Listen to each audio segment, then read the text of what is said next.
All right, can everybody hear me? We'll go ahead and get started. Showing 9 o'clock on my watch. Yeah, I'll read you loud and clear. We got quite a few items on today's agenda. Most of them should be relatively straightforward. First item on the agenda is involves a request to rezone piece of property off of currently off of Spring Branch Lane in Inverness subdivision. This was reviewed with the Planning Commission last month, and there was some discussion about trying to access the property from Turkey Creek Road instead of Spring Branch Lane because it's questionable as to whether Spring Branch Lane was intended to be connected with a public street. It appears that it would be more designed for being a driveway for the going tract that is immediately to the south of Spring Branch Lane. So the applicant has been working with the property owner, and I think they've kind of come to I guess an agreement on purchasing the area that's dashed there on the screen. It's a little over half an acre, but basically it would give them the space to have a public street connection down to Turkey Creek Road. We talked about if that were able to happen, how the Planning Commission felt about requiring the second access onto Spring Branch Lane, and it seemed like the feeling was that they could request a variance on that given the limited number of lots and the apparent construction of Spring Branch Lane, that it was really not intended for a public street to be extended from that cul-de-sac. So this is basically an amended rezoning request from what was reviewed last month with an additional 0.5 acres. It's still requesting to be rezoned to R2. R2 is the same zoning district as most of Inverness. The property is currently zoned R1. The remainder of Miss Goen property would be R1 because she does have some agricultural use of her portion of the land, so she would need to keep that as R1. You have to have at least an acre to have agricultural use and structures in R1, whereas you have to have at least 5 acres in R2. So that's basically it. I assume, Russ, you've looked at the viability of a public street access in that location. Is the site distance pretty good there? There's nothing to the east, that's the inlet. There is a driveway on the south side of Turkey Creek Road, kind of on the eastern part. It would be lined up with kind of the eastern part of this dashed area. Anyway, if anybody has any questions, I think Russ Rackley's here representing the applicant, and then I can also try to answer any questions anyone may have. But that's basically a summary of this item.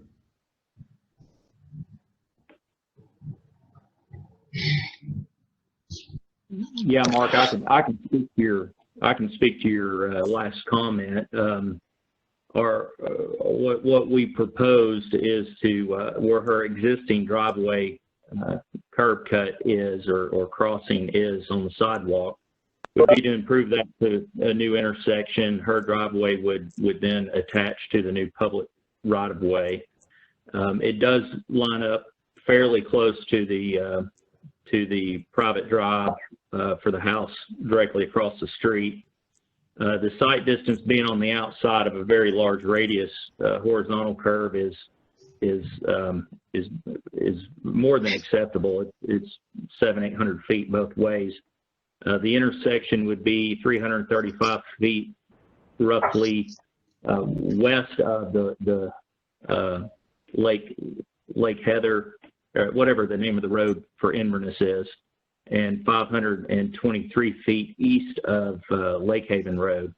So I think the intersection spacing is fine, and the site distance is more than adequate. Obviously, to cut in a public road width access where a driveway is, there would be a little slope work required to get the proper site distance looking to the west. But I don't foresee that to be an issue. Ron, Mark, what type of road is Turkey Creek? Is it a major collector, minor arterial? It's a major collector. Okay. Would he meet the standards, whether it was a collector or minor arterial? Well, the access points are required to be a minimum 200 feet apart on a collector street. What about for an arterial? Arterial's 400. Okay, so, okay. But this is a collector, is it not, Mark? Yeah, yes, it's a major collector. Mm-hmm. All right, I just wanted clarity on that, and it makes sense. Yeah. Does anybody else have any questions, thoughts on this? I did get just so you know, I sent this information to Inverness Homeowners Association, and they're very pleased with the Planning Commission and the applicant and the property owner trying to work together and to look for a different option that wouldn't, necessitate a connection to Spring Branch Lane. So they did want me to extend their appreciation to all that's been involved in that discussion and trying to work out a more viable and desirable result for Inverness.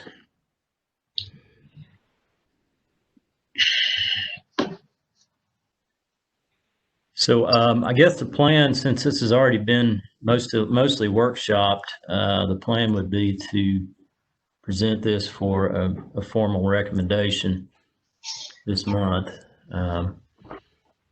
and looks fairly straightforward. Again, the zoning district itself that they're requesting is consistent, with the future land use map and most of the surrounding plan of development. And so it would appear to be a good candidate for rezoning. Yeah, Mark. Anybody else have any? It's Mayor. Yes, sir. I suggest that we go ahead and put that on the agenda to be for the next Planning Commission meeting. Yeah, that's my intention, is to go ahead and put it on there for a formal recommendation to the Board of Mayor and Aldermen. So it would be up for a vote. Does anyone else have any questions or comments at this point for this item?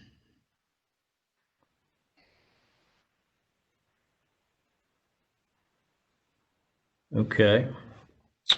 Well, we'll take a little break and we'll start back around 9:30 on the tree protection ordinance and some amendments being proposed to that. So we'll be back here around a little before 9:30. Thanks, Mark. Thanks, everybody. See y'all later. Or I guess Thank talk you, to y'all Russ. later. Yes. Yeah.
Well, I heard the little bloop bloop. Hello.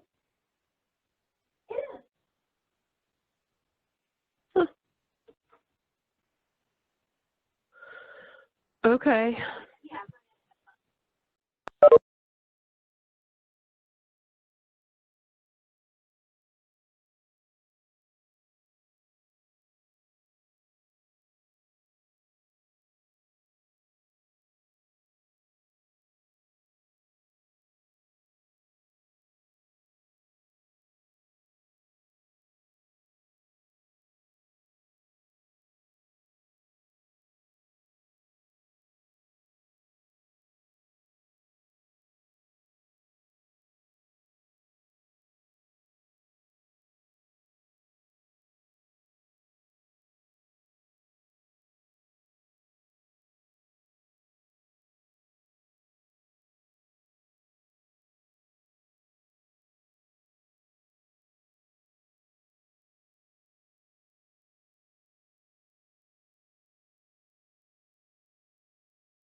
This is Trevor calling in.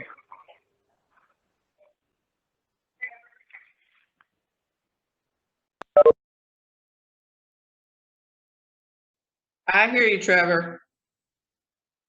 Oh, sorry, I was just testing the call in because someone had said they weren't able to call in, so I was calling in to test it myself, and it worked. It did work. Yeah. All right.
Okay, let's go ahead and get back to the meeting here. We'll jump into agenda item number 2. This is kind of a housekeeping item, really trying to clarify provisions related to utilities, and then also, while we're looking at this, the construction of public streets and public pedestrian facilities as it relates to being exempt from the tree protection ordinance.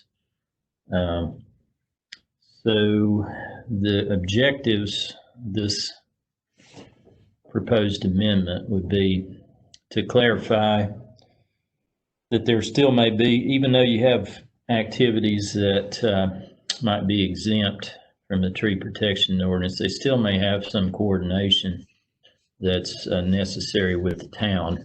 And that's something that needed to be added while we're looking at this applicability section of the tree protection ordinance. It doesn't mean that they can just go out there and do whatever they want to. They still may have certain activities that would require coordination with the town.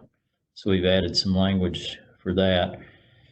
And then currently, with regards to the tree protection ordinance as it applies to utilities, the provisions for utilities in vehicular and pedestrian ways that are within platted easements or public rights of ways are exempt from the tree protection ordinance. So one of the other objectives of this amendment was to differentiate between utilities with regards to regulatory exemptions from the tree protection ordinance. Since all the town's new utility systems are required to be underground, we'll look at some language here in a minute of what's being proposed to basically retain the exemption for underground utility installation. But as far as above ground utilities, the only thing that would be exempt from the tree protection ordinance would be maintenance related activities associated with existing overhead utilities. So new vertical utilities would not be exempt from the tree protection ordinance. They would have to coordinate with the town, and that would be reviewed as part of their permitting process through the town. And then another thing that I thought we needed to be clarified while we're looking at this section is that the current language says, as far as being exempted, vehicular and pedestrian ways within platted easements and rights of ways. I don't think the intent was to exempt non-public streets and pedestrian facilities. It's really public streets and public pedestrian facility systems. That's really what was to be exempted, because there may be some, private joint access drives and things like that that still, as part of a site plan review, would need to be coordinated with the tree protection ordinance provisions. So some example of what we have in this particular section of the tree protection ordinance. The existing language is up top, and that shows you that there's currently 6 types of activities that are considered exempt from the tree protection ordinance. Most of these haven't been an issue, but there has been some concern about certain utility systems that may need to be subject to the provisions of this ordinance. So basically the proposed language is down below. The changes are in red. As I talked about earlier, adding some language in there that even though these activities are exempt from the ordinance, they still may require some coordination with the town. For example, the removal of invasive exotic pest trees still, that's always had to be coordinated with me because a lot of these people may or may not know what an invasive pest tree is. So we have to meet on site, look at it and, identify the plants that they're removing. Even though it is technically exempt from the ordinance, it still requires coordination. And then as far as dealing with utilities, what I put together is within platted easements and rights of ways, provisions for underground utilities and then maintenance related activities associated with existing overhead utilities would be exempt from the tree protection ordinance. And then the third section, a new section, clarifies that how we deal with vehicular and pedestrian ways and the construction and maintenance of public streets and public pedestrian facilities would be exempt from the tree protection ordinance. So that's the changes that we're proposing, or staff's proposing with regards to the applicability section. So now I'll just turn it over to you all if you have any questions or modifications, concerns, and I'll try to answer those. Mark, I have a question. This is Louise. With regard to number 2, within platted easements of rights of ways, provision for underground utilities and maintenance related activities associated with existing overhead utilities. So here is my concern is if you talk about overhead utilities, these new poles coming in, I assume will be called overhead utilities, these new telecommunication poles, correct? Are they considered? That's why the word existing is in there. Well, they will. So It's if they're not existing, for new overhead utilities. This is for utilities that are existing, and then we could put in some language, at the time of adoption of this amendment or something. But yeah, it's for really what it's talking about is you got, let's say, a distribution line system that we have lots of those in the town, and they need to ideally prune trees so that they don't get in the utility lines. Oftentimes it's unfortunately topping that's being conducted, but those would be exempt from the tree protection ordinance. They always have been. It's an existing system that they're trying to keep it protected from tree growth that could adversely impact the system. So that's what it's talking about. New overhead utilities, which again, the only new, if you think about it, the only new utilities that we allow, they have to be underground. okay. Well, then, So the only ones that are overhead are going to be street lights, antennas for telecommunications, those kind of systems. I understand that, but once they put in a pole, say they put in a pole this year, next year, that is considered an existing overhead utility. So if we want to be clear about that, we need to say existing overhead utilities as of today, whenever we pass it, before these poles go up. But that's my concern, is that's not clear, because once a pole is up, you could, by this language, say, hey, it's existing. So we need to have clarity on what we mean by the word exist as of. Yeah, you could say as of the adoption date of this amendment or something, and then we have the dates are always in Municode as to when a different section was amended. And that's fine, as long as we're clear that we're not opening up the door for new utilities that are going in to be considered existing after they're put in. So I guess we need clarity on that existing word. So that would work. That's all I've got with that so far.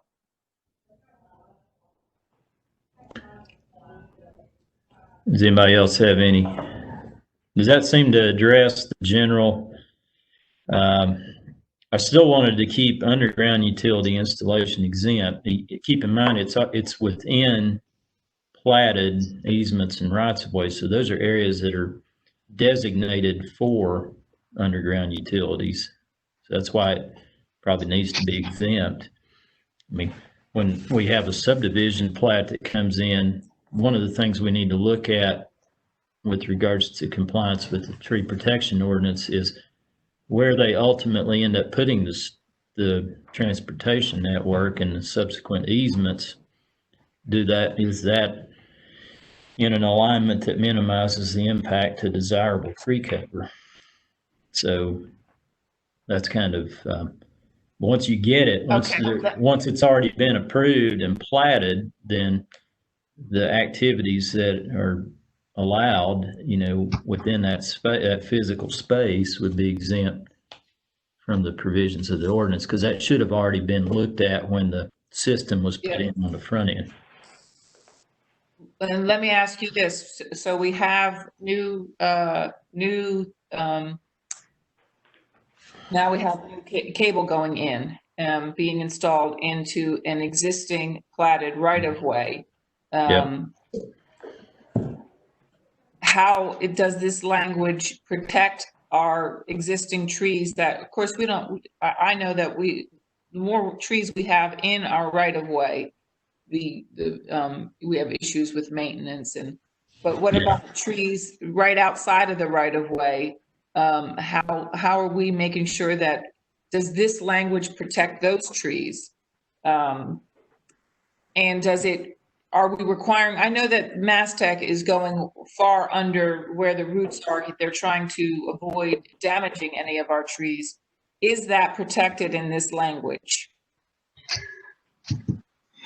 Well, they are, if they're installing underground utilities within the space that they're allowed to do that, then it would be exempt from this ordinance. Now, like you said, the depth in which that particular utility is being installed is probably below most of the critical root zone of most trees.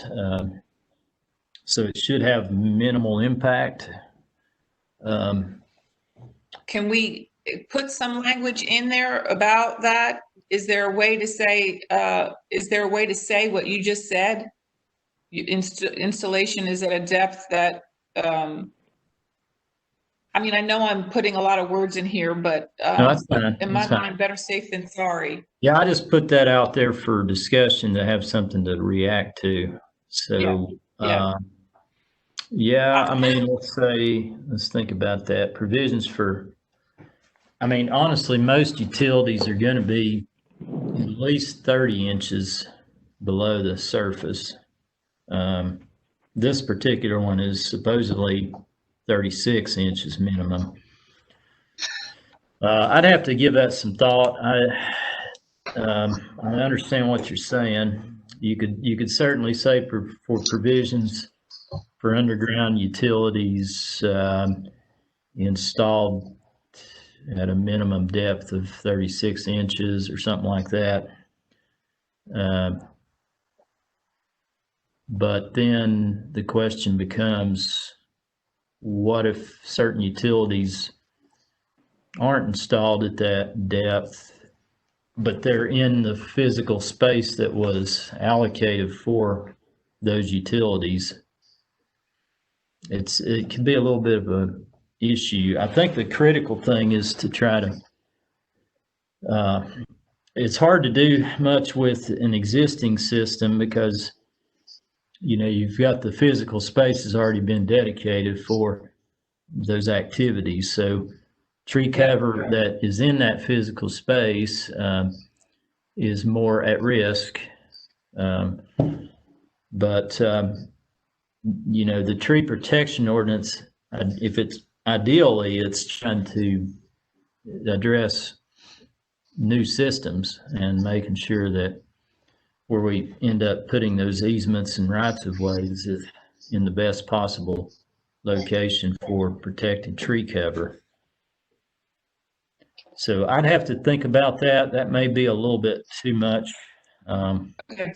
to deal with. Is it something that could be handled in our subdivision regulations, or, well, I guess I don't know if that's where they ever consult that for fiber installation. I just want to make sure that, I mean, they've been a good actor as far as trying to save our trees and go around our trees, which is greatly appreciated. But that doesn't mean some other group won't come in and not give a rat's rear end about all that. So Yeah. I guess I'm just trying to think of the worst case scenarios that we might have to deal with and make sure that we have protections in our language for that, and guidance, I guess, is, hey, if you're going to come in, this is what our ordinance says, and you need to be aware that we're expecting you to preserve the roots of these trees to the best of your ability. So those are my Probably points. just I'll let need someone else talk. I need to check with other utilities to see. I mean, if all of them are being installed more than 36 inches in depth, which may or may not be the case, then it should be a minimal impact on tree cover, frankly. It's not going to be, I mean, yeah, you could still get into some roots even at that depth, but a majority of the tree root system is going to be above that for the most part, for most trees. Now, there's different species that have different characteristics, and larger trees would have a bigger system, obviously. But if that depth works for other utilities, then we could add that language, and then we'll review it as part of, you know, the subdivision plating process. And but you know, again, when you're reviewing the subdivision plating process, you already look at the road system at the macro level to try to, you know, minimize that impact on the front end. So you're not as concerned about the depth of the utility, because you've reviewed the layout of that system in general with regards to trying to minimize the impact of tree cover.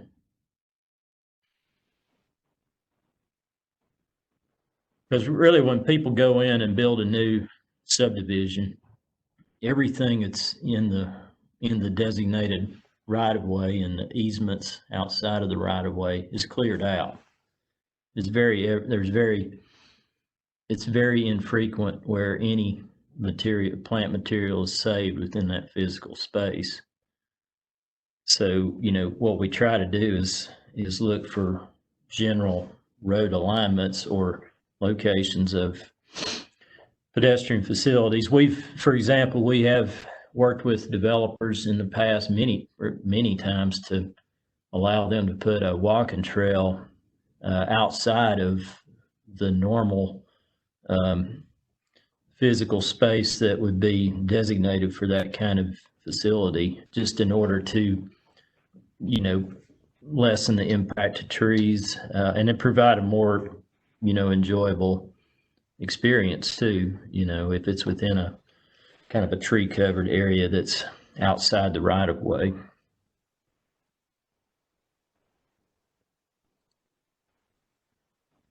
Was that John? Did you have a question?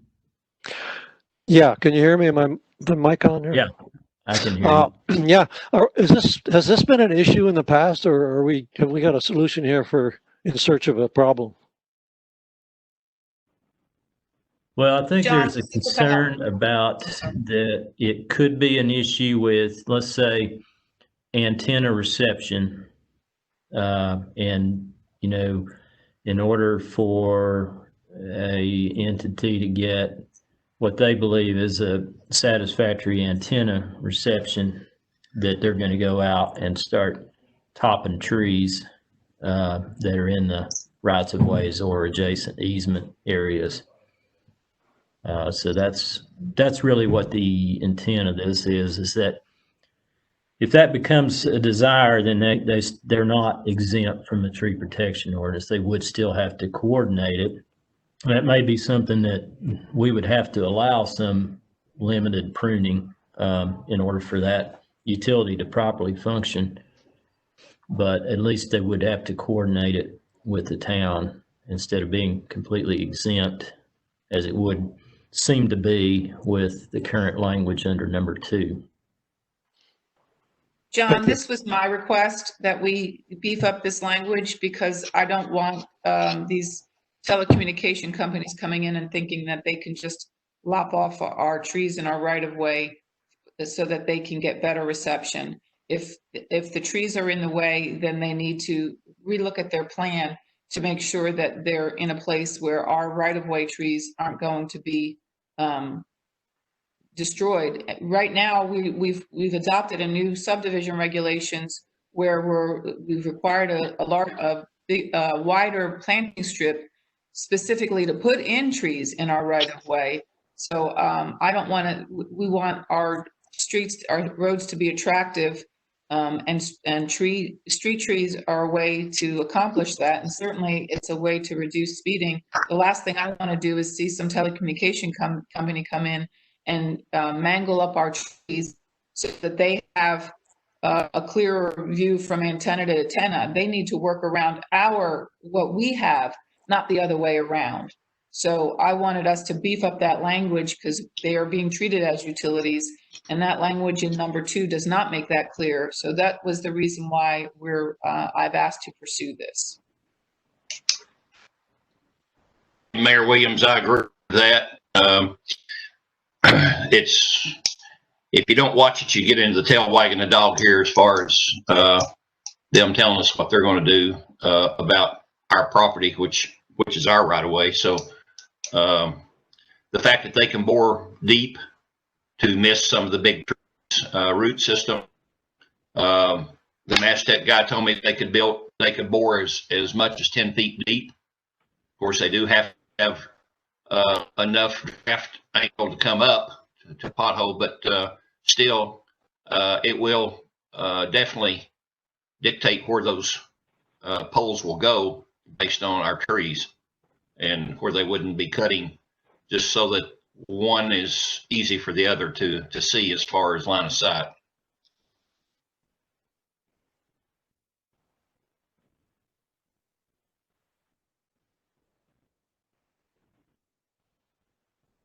Does anybody else have any changes, questions, comments on this language?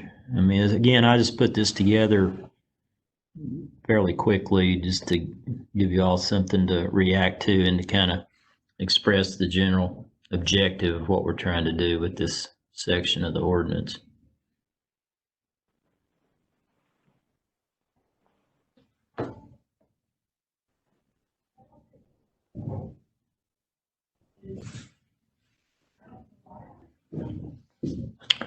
I'll check on the depth question dealing with underground utilities, and then I'll look at some language that would basically tie this, the existing overhead utilities to the date of the adoption of this amendment somehow.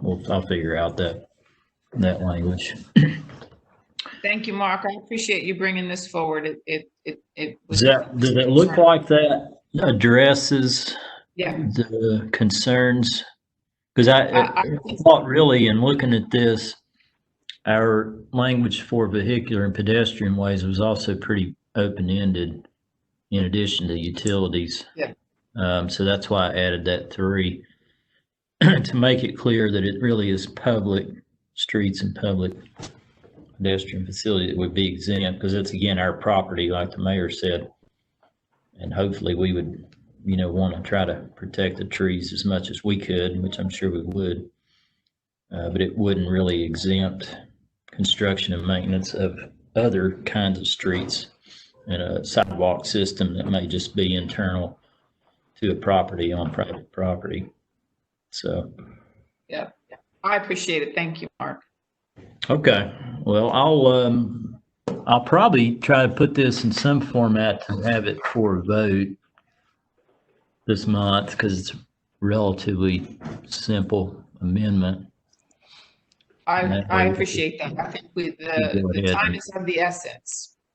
I agree. So, Okay, yeah, that should be doable, no problem. I don't know, I guess we can go ahead and go into the next item.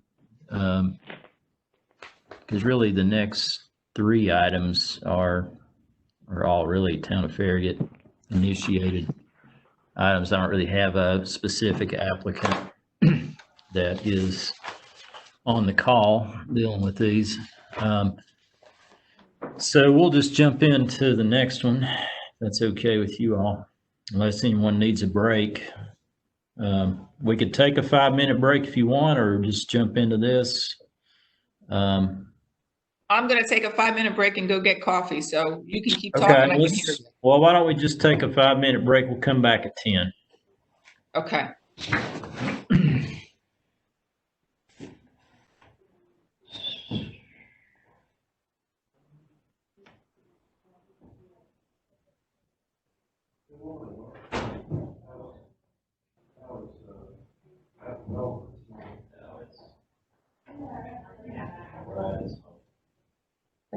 Big deal. I haven't tuned into it. I wouldn't.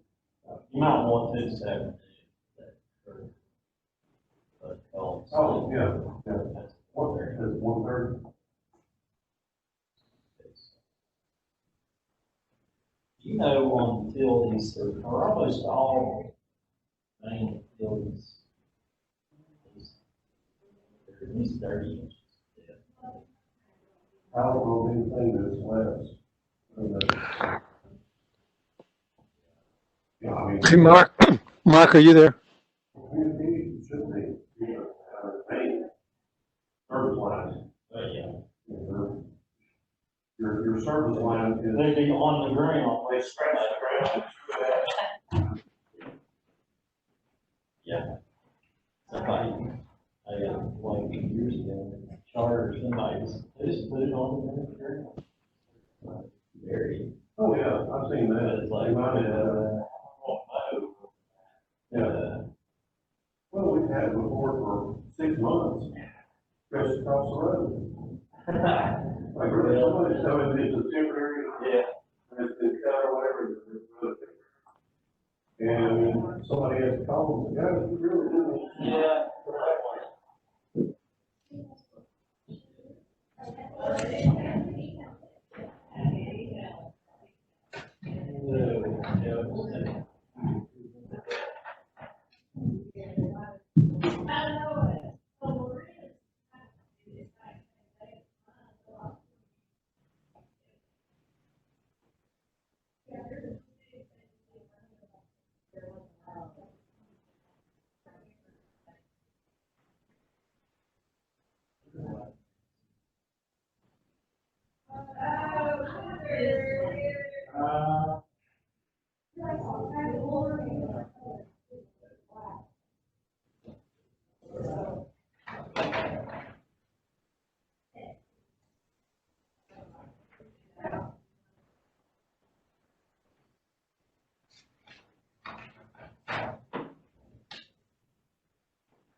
Yeah, but I ain't got it yet.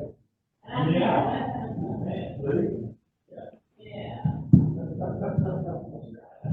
Who was the, I'm trying to remember the guy's name, his college student back in spring break. They interviewed him, 20 years old. And he said, yeah, well, if I get coronavirus, I get coronavirus. But at the end of the day, I'm not going to.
Okay, we're going to go back to the agenda here. The next item is dealing with our special event permit application section in the Farragut zoning ordinance.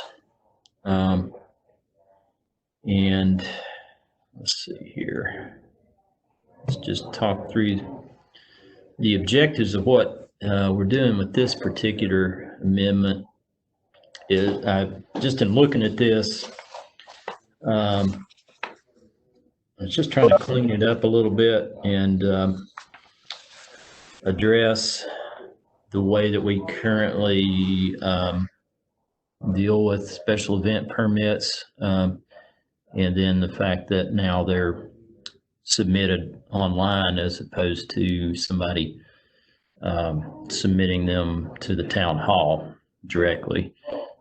So that's another thing we'll just have to clean up. So I really went through this whole section, and this will be in the Planning Commission's packet for their meeting this month, and just basically struck through the language that probably needs to be updated and added some new language. For example, the special event signage. We wanted to update this section of the zoning ordinance to basically cross-reference the Farragut sign ordinance, because these signs are now considered, and when the sign ordinance is adopted, they would be considered a temporary parcel sign, and they would be treated to the physical requirements for those type signs in the sign ordinance. So I took out most of the signage related provisions from this part of the zoning ordinance so that they're all together in the sign ordinance, because sometimes people wouldn't know to look in the zoning ordinance for sign provisions. There may still be some signage that would be specific to special event signs, like the white background or a certain percentage of the face area that would need to include the Shop Farragut logo. So that's something we'll probably will have to retain in this section. And then there was also a request to add an allowance for food trucks if they're part of an approved special event sponsored or hosted by a homeowners association on residential properties. Currently, food trucks are only permitted if they're part of an event that's approved through the town. There's really not an option for residential at this point. So that would be one of the things that would be proposed to change, and that you see that there on F at the bottom of this slide. where it talks about sales from food trucks would be permitted. Again, this is in the residential uses portion of the special event permit section of the zoning ordinance. That those sales from food trucks would be permitted if they're part of an approved special event sponsored or hosted by a homeowner association, and that they shall be subject to the fee as provided for in the adopted town of Farragut fee schedule. So that's mostly the changes. That was the initial change that was requested, but while we're at it, I thought it was a good opportunity to look at the special events section as a whole and update it at the same time. So there is a lot of stuff that will be taken out of the current language because a lot of it refers to signage. And again, I think to me, it's more logical to have all of your signage provisions in the sign ordinance, and then you just reference that in this part of the zoning ordinance so that people know to go to the sign ordinance and what it's being considered in the sign ordinance for the requirements that would apply to signage. So that's kind of a summary of this item. Does anybody have any questions? There were some more changes, obviously, than what's on the screen. But it's mostly going to be just adding this as an option for food trucks, and then updating the overall provisions in relation to the new changes that have occurred to the sign ordinance. So I'll be. Hey, Mark. Yeah. Mm-hmm. This eventually, because it's a zoning ordinance, this eventually goes to the Board of Mayor and Aldermen for final vote. Mm-hmm. Yes, ma'am. Mm-hmm.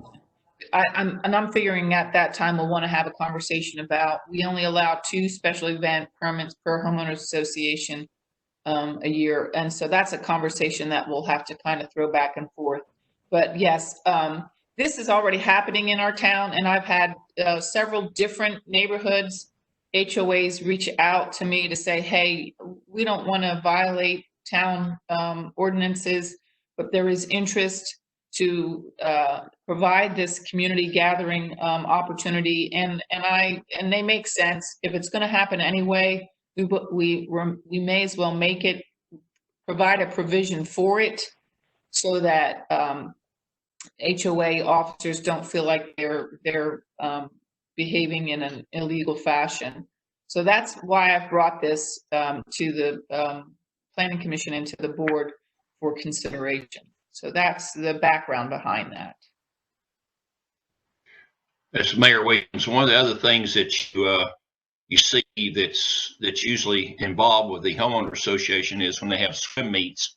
If they have a swimming pool and they have swim meets, a lot of times they would like to bring a food truck or an ice cream truck or a snow cone or something to that effect to an event like that, where they have a large swim meet, to where they can service all the people that would show up there. And most of the time it starts early afternoon and ends up at 10 o'clock at night. And unless they pack a picnic lunch or something, they really don't have a way to get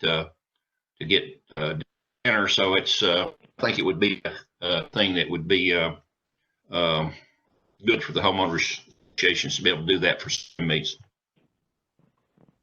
Yeah, Louise, you mentioned the 2 events per year. Do we need to have a discussion about that now? Let's see how people feel about that. Should it be 4, or should we even have a number on it? As long as I don't know.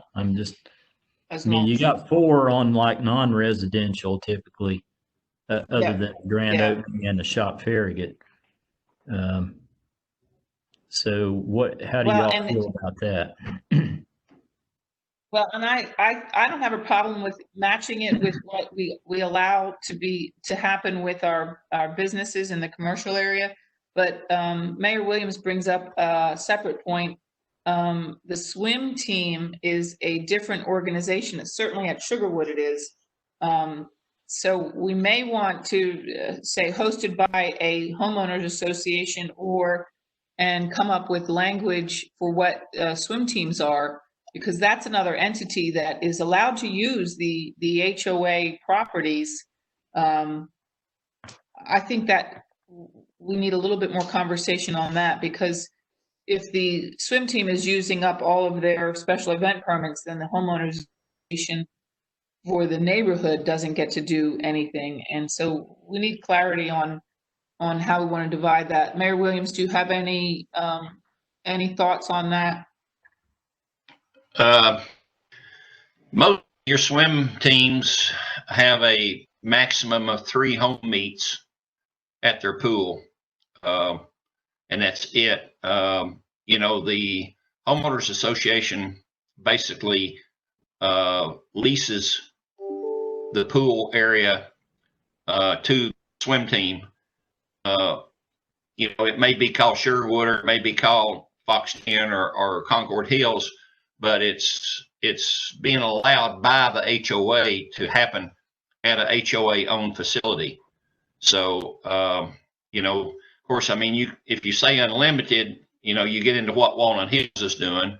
They have you know, food trucks 2 or 3 nights a week. So I don't think that's what we really have in mind, whether it be homeowner association run or whatever. I don't think that's really what we've got in mind as far as to say it's unlimited. I think the 4 is that would keep it consistent. Let me add just a little bit. I would agree with you about the 4. I don't want it unlimited as well. But I guess when we talk about this at the planning commission level, I think you need to divide out this language I got from the city of Knoxville. There's actually 3 different things they point out: a homeowners association, a community group. I don't think that's the exact words they say, but we could separate out the homeowners association, because what I hate to do is Sugarwood has their own, all of the kids in the neighborhood don't participate in the swim team. All the families don't participate in the swim team. The Sugarwood Homeowners Association may want to have a special event. And if you have 3 home meets, then under this language, the Sugarwood swim team has eaten up 3 of their special events. Do we want to divide out, add in perhaps this? I mean, we only have 4 swim teams in town: Concord Hills, Village Green, Sugarwood, and oh heck, what's the other one? Fox 10. Oh, Fox 10. So we could divide out those and allow them to have, well, since they only have 3 home meets, we could restrict it to 3 and let the homeowner association have their 4.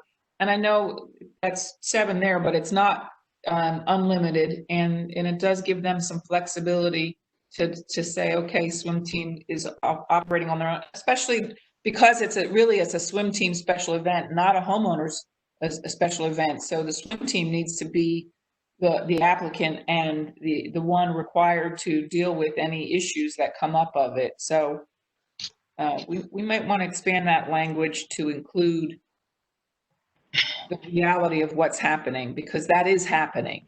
The swim teams are getting food trucks in, so we may as well make it legal for them. Anyway, those are my thoughts.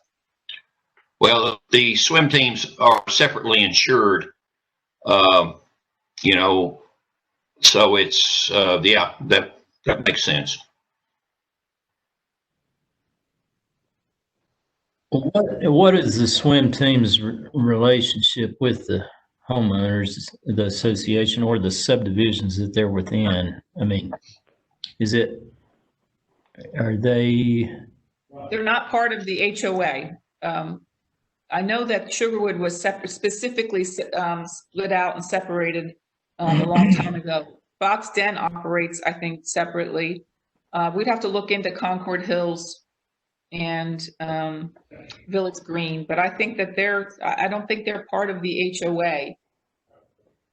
And I think that they're nonprofits as well. I'd have to look at Sugarwood's. I mean, there might be other activities besides the swim team too that you could you could have in some of these subdivisions. I mean, you potentially could have I don't know, tennis team, or I mean, there's all Yeah, but that kinds would of things. fall under the that's HOA property. I don't know that, we know we have existing swim teams, and fairly sure that they're separate from the homeowners association. So I think we could easily address that, and then go from there. We don't need to overcomplicate. I think those are the only entities, and I think they're separate. I would have to get confirmation on that, but I think we could call them a, we could figure that out. I think between now and then, we've got to kind of figure out what that language I just is. need to figure out what to call them in Yeah. ordinance, kind of. I have a comment too. I disagree, Louise. I think that the homeowners association owns the property, controls the use of that property, and schedules and permits the use of it, even if it is a swim team. And they should be the person that's applying for the special event. If you want to up the number so that they have enough permits per year so they can have events and other leased or other scheduled entities do, that's fine. But I still think that you're making it more complicated by having the other entities have to apply for the permit. Like Mark says, you might have other things going on. That puts the onus of responsibility on the homeowners association to parcel out their allotted number of permits per year, and the responsibility that's more focused and to the point. They own the property, they schedule events, they have the permits. Got a good point, because when you look at most of them have a fall festival type of thing right around Halloween or thereabout. They try to schedule that when there's not a UT home game, and have everybody brings a dish, and they have a bonfire or a fire pit, and they do s'mores and stuff. And so, I mean, I know for sure that happens. And then sometimes they have a back to school ice cream social type of thing. So I know for sure, and I can just speak for a couple of the subdivisions that I know about.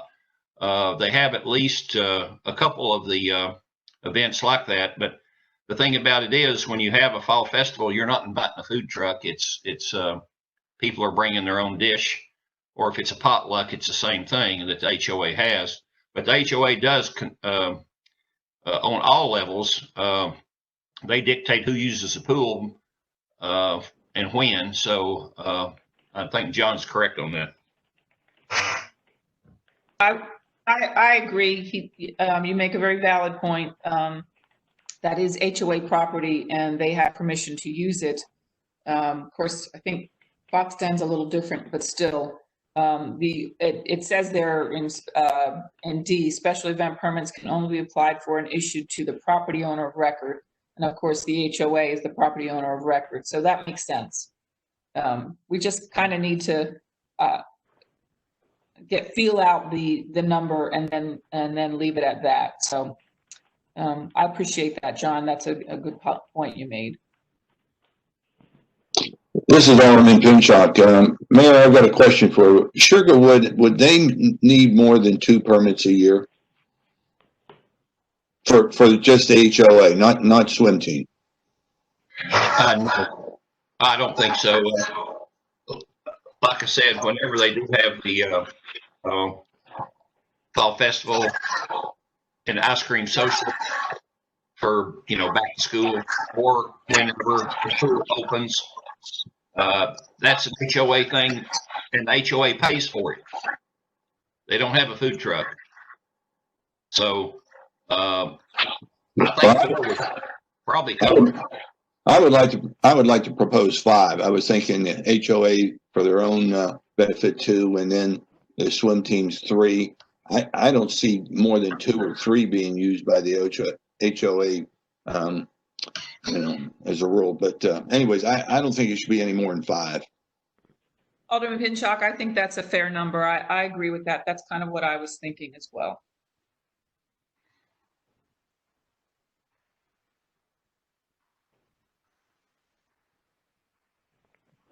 Okay, so we can deal with that under B and change 2 to 5. Probably need to clarify some of the other language here too, just to be clear about what we've been talking about. We may want to just workshop this item with the Planning Commission. I'm not sure how you all feel about it. I agree, Mark. I think it needs to be workshopped so that we can clarify the other language, because we've for residential uses, we've lumped in homeowners association and residents. Yeah, I'm not sure right. that we want clarity that the food trucks are permitted only by a homeowners association, not by a private resident. So. Yes. Yeah. Okay. I agree I'll with just that. change that to a discussion item then for the full Planning Commission meeting.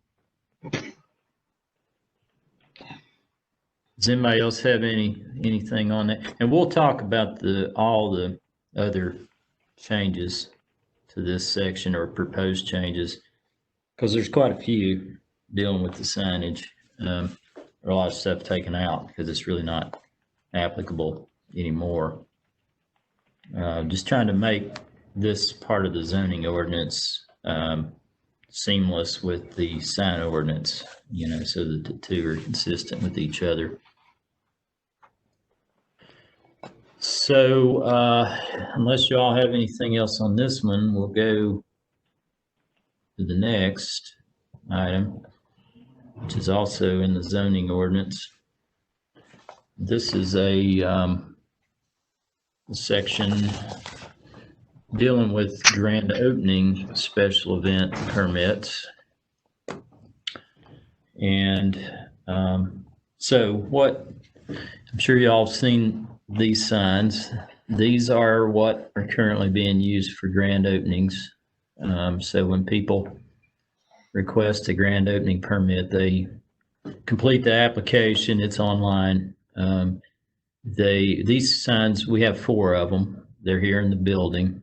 The town owns these signs, and basically an applicant submits a $300 check deposit, which we hold, and then they will get that deposit back whenever they bring the sign back, and we check it and make sure it's still in good condition. So basically they're borrowing our sign for their event. They can put, vinyl lettering at the top of the sign if they want. That's what that white space is for. These are large signs. They're 4 by 8.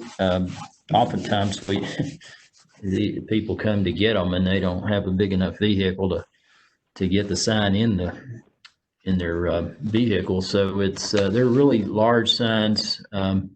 We have metal T-posts that are also leased out with the signs. So I guess this is kind of a big change or at least proposed big change to this part of the zoning ordinance. Staff would recommend getting rid of this type sign as far as the town owning it and having these large 32 square foot signs, because they're too big, frankly. They get subject to wind, they'll get blown over, they look kind of big. They're much bigger than the 20 square foot regular special event signs that we would allow for other temporary parcel signs. So some of the objectives of looking at this section of the ordinance, and this is going to be for a workshop too. We definitely like the idea of having a grand opening sign. Let's first of all clarify that.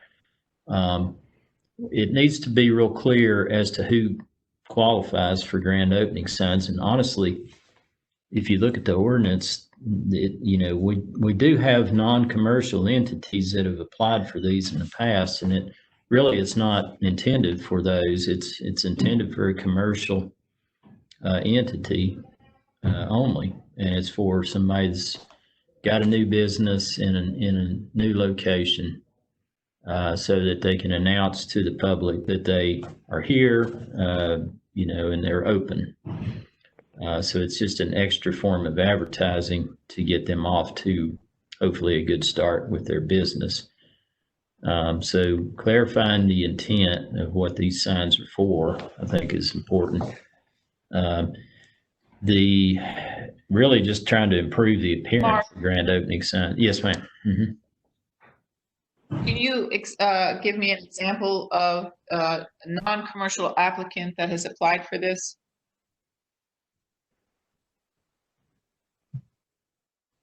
Well, we've had, I guess whether you consider a dentist office as a commercial applicant, but we've had, and we permitted it, we allowed it. But I mean, technically, I don't think a dentist office is a commercial use. So that's an entity. So that's something that I don't have a problem with, a professional service, I guess, getting a grand opening sign because they're opening a business. They're not necessarily commercial. But that's something that needs to be clear in the ordinance, because the way it's worded right now is it really would only apply to a commercial entity. And if it's in a multi-tenant building, it has to be the center as a whole. And that's not how we've been dealing with it. I mean, we've been allowing individual tenants to have a grand opening sign, and I think we should. Yeah. Well, I think the biggest go ahead. I'm of a different opinion. I believe that we should allow services to also advertise for grand opening. Of course, I know that we run off of sales tax revenue, but you can't just be, when you have your strips, when you have a healthy community also offers services, and we certainly want them highlighted as well. If they've worked in our town, they've invested in a brick and mortar, it should be, we should celebrate that we have offering those services to our community. So I don't have a problem with us opening up to the services as well. It's just we need to make sure that we obviously talk through that. So I appreciate what you just explained. As Mayor Williams, go ahead. I agree with Louise on that. They're all pieces of the puzzle of our town. They're all parts of it. We can't just live on what provides strictly sales tax. We have other entities. I mean, there's banks and everything else that really give us no sales tax, but they are a convenience item that are part of the puzzle of our town. So I think we need to treat everyone the same, I guess. Yeah, and like I said earlier, that's really how we've had banks too that have put up grand opening signs, and we've permitted that, even though the strict reading of the ordinance is in its current form would probably not allow that. But we've kind of treated it the way you all are talking about, and I think that just needs to be clear in the ordinance that they would also qualify for a grand opening sign, even though they may not be commercial per se. They would still be a new business that's within the town in a new location. So that's something that needs to be cleared up. I think the biggest criticism that I've had on these signs, and I agree with it, is their appearance. They're just, like I said earlier, they're just too big. A lot of the applicants don't know what to do with the space above the words grand opening. And it's, I guess the way I was thinking about approaching this, this is another section of our zoning ordinance that needs to be cleaned up in relation to the sign ordinance, because these would be considered, I guess what I'm thinking here is that you would allow an applicant to have a grand opening sign, and it wouldn't be charged toward the 4 temporary parcel signs in the 40 days that they would be allotted in a calendar year. These would be an extra sign that could be up for up to 20 days, just like the current language. It's a sign that they actually own and they put up. It's not, we don't have to fool with the deposit and all that. And the size of the sign would be 20 square feet, just like the other temporary parcel signs. As a benefit for this type sign, we wouldn't charge a filing fee. You know, right now, I guess the logic behind the town having the grand opening signs when this was created several years ago was so that business wouldn't have to pay for a sign to advertise their grand opening. But oftentimes they still have to pay for vinyl if they want to put something on top on that white portion of the sign. So, and then I think, frankly, just dealing with that big of a sign and paying the deposit and waiting for the deposit to get returned is almost more of a burden on the business than if they would just be allowed to have a grand opening sign that is theirs, and they don't get penalized for it. It doesn't count toward their other temporary parcel signs.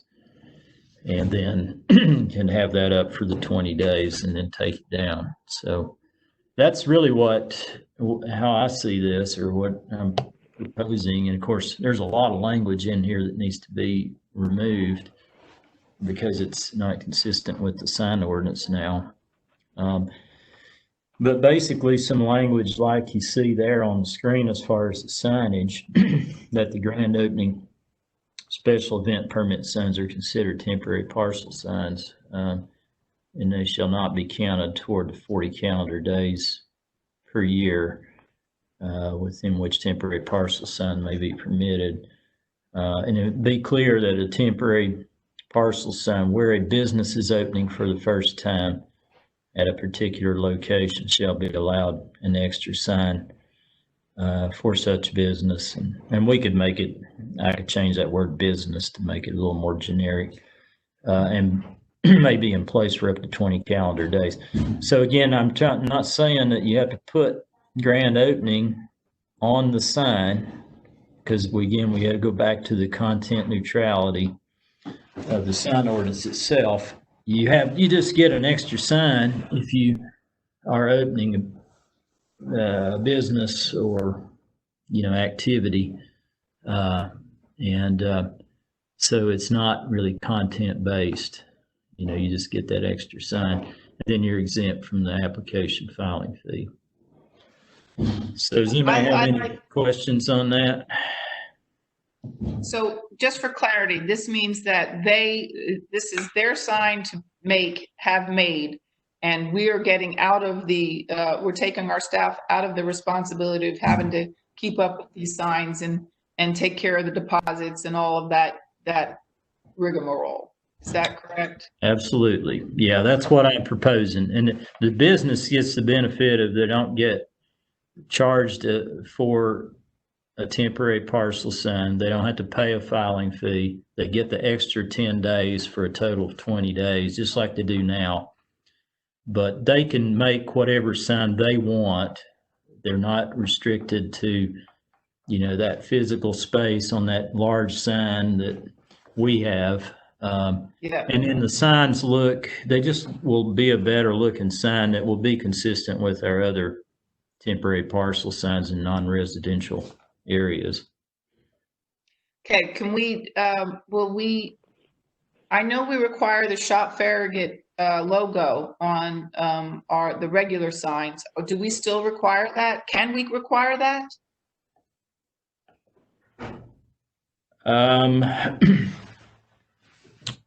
Probably. I mean, I don't know, for sure if you could, but I'm guessing since the sign ordinance does talk about signage that are part of a government-sponsored program, which really these are. We're trying to promote our commercial entities in the town, especially those that are opening. So I don't think that's going to be an issue. And then requiring a white background, for example, would also be fine. That's a physical we're not really saying that your whole sign has to be a certain message. We're just saying that you need to have some recognition of that program on the sign, but the rest of the Yeah. sign, you can put whatever message you want on there. And it could be non-commercial Okay. if you wanted it. I mean, if you look back Yeah. at the substitution clause in the sign ordinance, I mean, somebody could, theoretically, they could get a grand opening sign. They don't really have to put grand opening on it. This is Alderman. Actually, Mark, I think that's a good idea because those signs are expensive. And my advice has always been to make your sign as neutral as possible so that you can use it over and over again and not have to reinvest monies into having a new sign made. So yeah, it wouldn't have to be grand opening. It's more of a calling attention that that business is there. If we can put in the language that a Shop Farragut logo needs to be on it, that's important. That's something that we've required of these these signs that are used in this manner. So yeah, I think that's fine. I don't think that's a content problem because the majority of the sign face, they can put whatever message they want. That's just tying it to a government-sponsored program. And that's all I had. I'm fine with that. This is Alderman Pinchuk. I've got an issue with the next to the last sentence. A temporary partial sign where business is opening for the first time. When I was in retail, our stores it was suggested that they remodel every 5 years or so to keep the stores looking fresh and new and different. And also when the store changed hands, we had a new owner. They usually wanted to make changes and so forth. So with the remodelings or with a new ownership, we always wanted to have a grand opening, introducing the new look or the new owner. So I think we need to change that. We're opening for the first time language. May need to be looked at. Well, no, they could. Yeah, I mean, they could use one of their other temporary parcel signs for that, what you're talking about. What we're trying to do is to narrow it down to those that are truly having a grand opening. I mean, that was the goal of this section. They still could do what you're talking about with the other signage. They just couldn't. It just would count toward their 40 days. But I mean, this will be probably a workshop item too. We can certainly talk with the planning commission and everybody to see how you feel about that. I just don't want to. I understand what you're saying, and for most entities that would work fine. But I'm always concerned about somebody that is going to have some kind of so-called grand opening change, and it seems to happen like twice a year, and so they're trying to get around our ordinance and be allowed an extra, sign for a longer period of time that's exempt from filing fee when it's, not really a grand opening. It's maybe a change of management or some kind of other change that really would be more appropriately, at least in my opinion, addressed with the regular temporary parcel signs, because otherwise it could be subject to abuse if somebody wanted to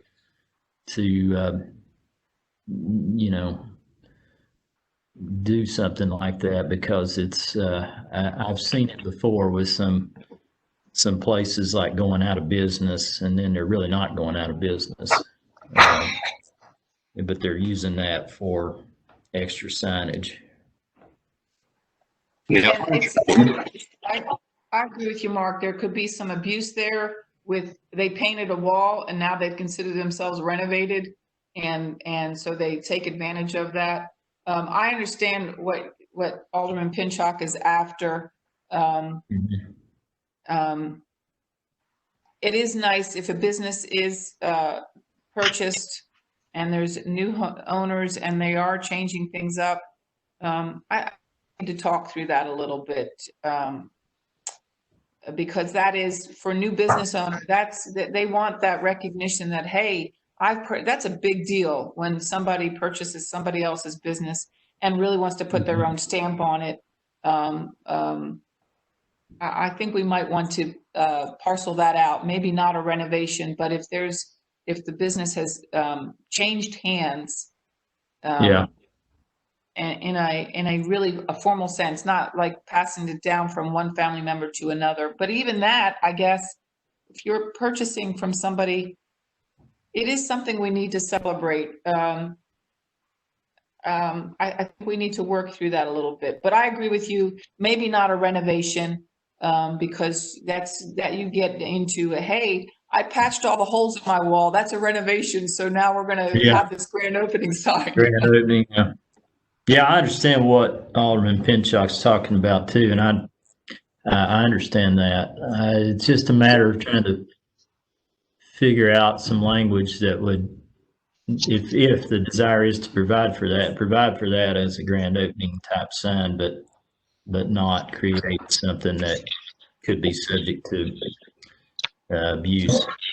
This is Alderman Pinchuk again. I guess back when I was working with Hallmark Cards in their card shops, so I thought about every 5 years they would change the actual layout of the store. We actually had a floor plan redrawn, buy new fixtures, move things. It would be a $10,000, $15,000, $20,000 investment sometimes, with a whole new look of the store. So maybe it could be tied into possibly something with a new floor plan having to be presented or something. But I'm open for discussion, because I certainly don't want to put something there that's going to be abused.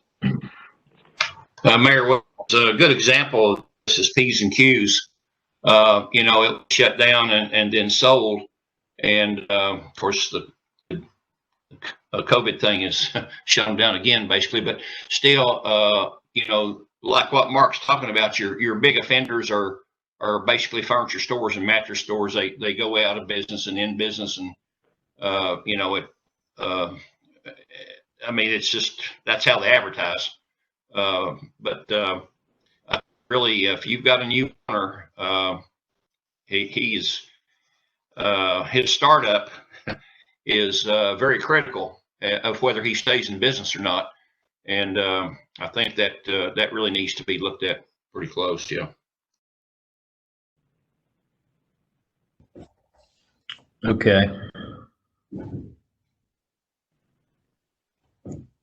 Yeah, this was planned to be a workshop discussion item, and we can go through the whole section of this part of the zoning ordinance,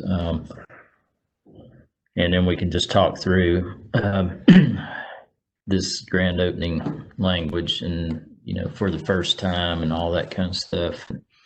See if we can figure out some language that would allow for representation of this type of sign for somebody that's making a significant change to a property. It may not be the first time at a particular location, but it could be a really significant change that would almost constitute a grand opening, because it's such a big change to the operation or something like that. So does anybody else have any thoughts on this, or questions, comments?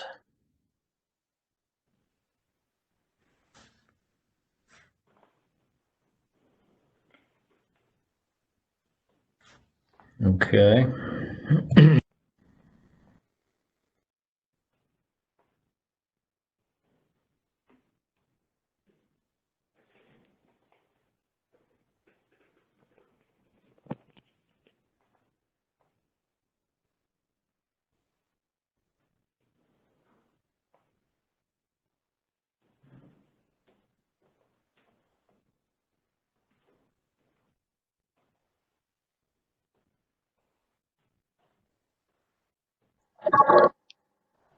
Mark, I believe you're muted.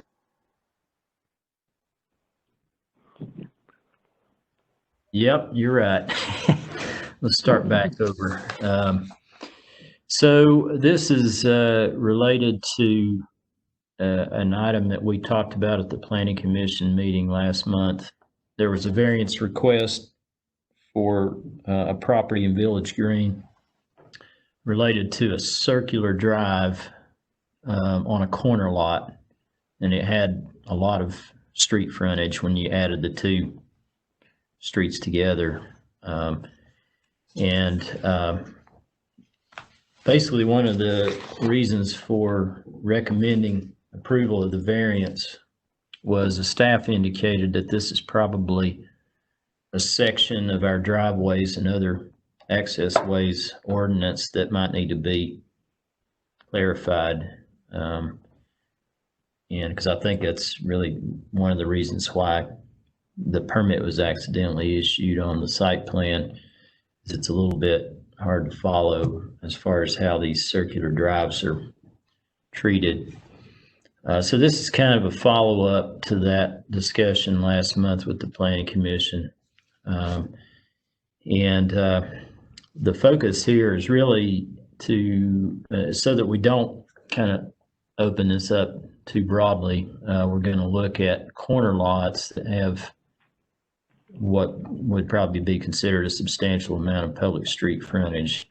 We've got the number 350 feet in there in the draft ordinance, just for a starting point. And basically, when you have a situation like that, what we're proposing is that normally you can have two access points on a corner lot.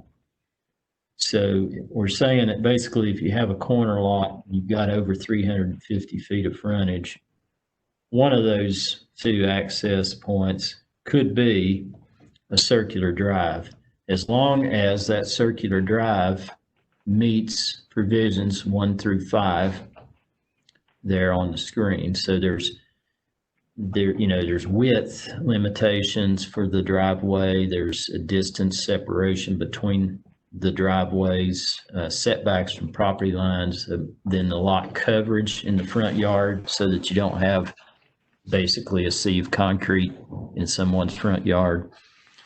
So as long as you can satisfy all those criteria, then you could have a circular drive that would count as your otherwise permitted one access point on that particular street frontage. So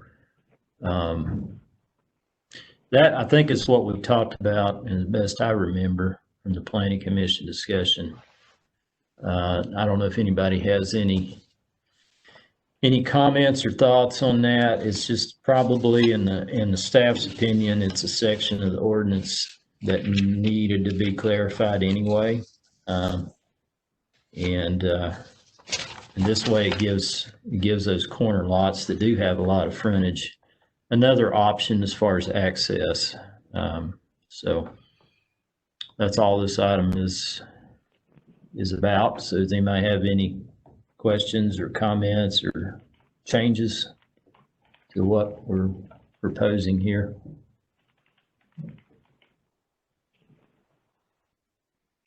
I have none, Mark. I'll be, I think that when it gets to the Planning Commission, I think that's when we'll have a good discussion if there's any other concerns. This obviously brings that property, the property in concern, into compliance. Yeah, it would. Okay. And Everybody that else was- content. go ahead.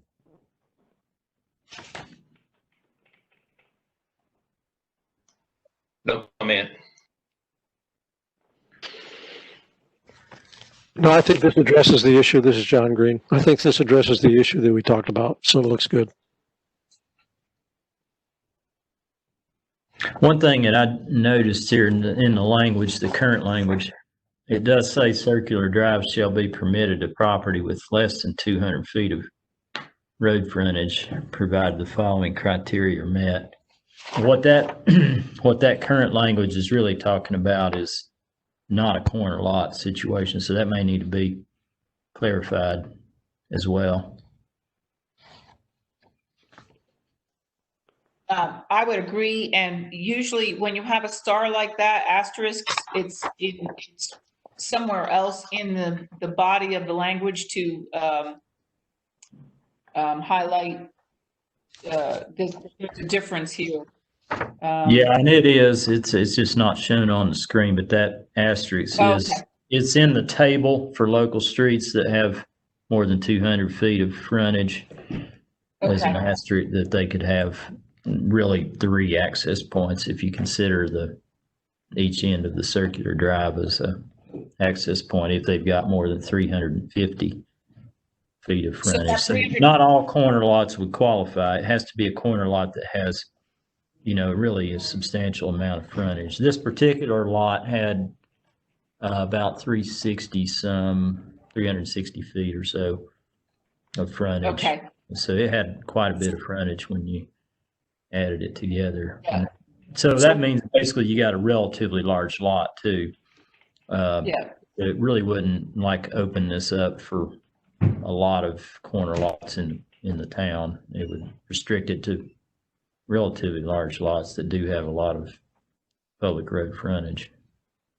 So just for clarity, Mark, in that asterisk statement down at the bottom, you're going to specifically say for properties that are a corner lot with more than 350 feet of public road frontage. Is that what you're? Yeah, in the table, Okay. there's the local streets. It talks about length of road frontage, 201 to 800 feet, that they can have 2 access points.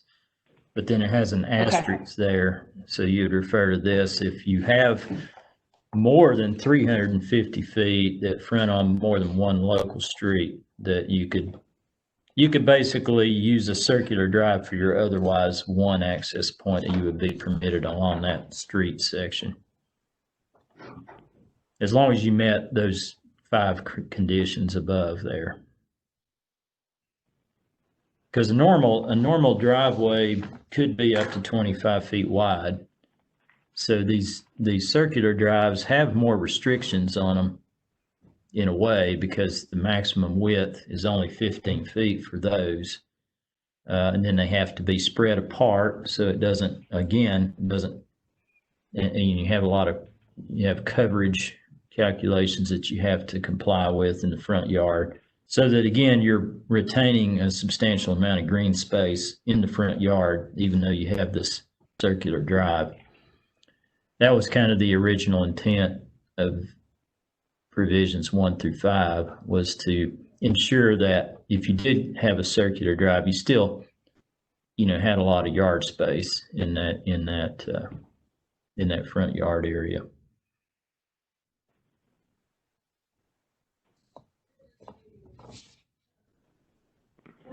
That's really all that we're proposing on this particular section, and I will plan to put this on for a vote unless anyone has an objection to that. It seems like a pretty straightforward amendment to me.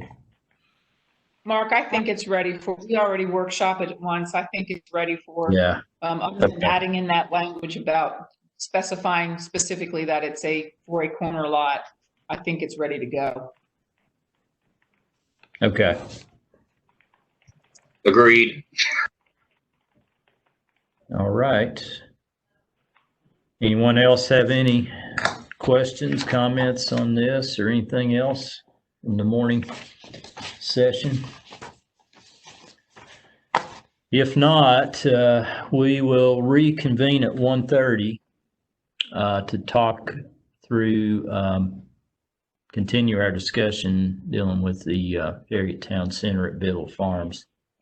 And primarily we'll be focusing on a little bit of a follow-up from what we discussed with the CLUP Steering Committee last week on this particular development and what we might want to recommend as far as the future land use map as it would apply to this development, and possibly the zoning map. So that's really the primary focus of what we'll be looking at. So with that, I will talk to you all, I guess, at 1:30 for those that come back. So we'll see you then. Okay, is everybody, everybody's back. We'll go ahead and wrap up the last item on today's staff developer agenda. And to try to keep this, yeah. Mark, just so you'll know, this is Ed St. Clair. I just called in for the 1:30 session. Okay, that sounds good. The real focus of this discussion today is mainly to look at the town center at Biddle Farms project, particularly in relation to the future land use map and zoning map, and to talk about some options and things that might be recommended with regards to those two maps, and then potentially some zoning text amendments that might be needed, and hopefully summarize, the next steps for the applicant as they continue to move forward with this project. Last week we had a meeting of the Comprehensive Land Use Plan Steering Committee, and it was a good discussion. We looked at the larger Houston Center area, and that's the area that's in purple on the screen there. It's kind of concentrated around the intersection of Kingston Pike and Campbell Station Road. And it's, dispersed in 3 or 4 different locations there. It's not all together per se, but it's in that general Kingston Pike, Campbell Station area. This is what the zoning or map looks like in that same area. A lot of general commercial, C1, some planned commercial, the PCD. The dashed areas are the floodplain areas of Turkey Creek and North Fork of Turkey Creek that actually do affect pretty substantially this particular property. The yellow is residential. There is some residential in the mixed-use town center land use area, but it's pretty minimal. It's on the property to the west of the town hall. And this is a map that shows the zoning map, but then the black outlined areas where the mixed-use town center land use is situated on top of the zoning. You can see that when you look at that, a vast majority of mixed-use town center area is zoned commercial. There is some area that's zoned office, which is the light blue on the property, primarily here at the town hall and to the west. And then a little area to the south of that is zoned residential at this point. So, but again, a vast majority of the land is zoned commercial, either general commercial or planned commercial. And this is a map that was created, we looked at last week as well, showing the physical conditions associated with the general mixed-use town center area. As I mentioned earlier, there's a lot of pretty substantial floodplain in this area. Turkey Creek and the North Fork of Turkey Creek actually merge just to the south there, lower part of the map there. Then the dark red areas are areas with slopes steeper than 15%. The biggest environmental or land use related challenge, I think, is going to be the floodplain for this part of the town. At least there are a few potential depressions, but they're relatively small, and they may or may not be actually sinkholes. So with regards to the project itself, we have already taken this to the Planning Commission a couple of times, and they conditionally approved the conceptual master plan at their last meeting on July the 16th. I won't really talk a lot about that per se. Well, at least that's what I intend to not say a whole lot about that, because the master plan has already kind of been looked at. We will talk a little bit about the village square part, the town center square here in a minute, but the main thing is just, how this project would again relate to our future land use map and the zoning map and potential text amendments. This property is a little bit unique from some of the other ones in the mixed-use town center area in that it does not abut any existing residential properties. And it also has 3 major arterials that abut the property. It does have, a pretty substantial floodplain area associated with that. Now, this is the concept plan showing the revised village square. And that was something that has been talked about with the planning commission. There were some images of that were sent out showing how it's the original proposal was at a fountain and a kind of a roundabout in that general area. And now this proposal is a more open kind of grassed area, lawn area that people can, have a lot of options as far as gatherings and activities and events. It would all be likely publicly owned space. So we would hope to, work with the property owners nearby and have this as a major activity center for the community. So as far as the project itself and how it relates to future land use map, it's a little bit hard to see, but pretty much all of the commercial part of the project and most of the multifamily part of the project is in the mixed use town center land use area right now. There's a couple of multifamily buildings and a portion of parking lot that's in the brown area. That's medium density residential. And then you got the green is open space. That's basically where the creek is. So a lot of the properties that do abut the mixed use town center land use would have a land use of medium density residential to transition away from that land use. In terms of the zoning, again, a vast majority of the project is zoned either general commercial or planned commercial. There's only a really small corner of the project, really no buildings in that area that's zoned residential currently. That's mostly a open space area and stormwater detention area that's currently zoned residential. So just a summary of the proposal in relation to land use. All the commercial portion of the project is within the C1 or PCD zoning districts, and all of it's in the mixed use town center overlay. All but 2 apartment buildings are in the C1 or PCD zoning district with the MUTC overlay.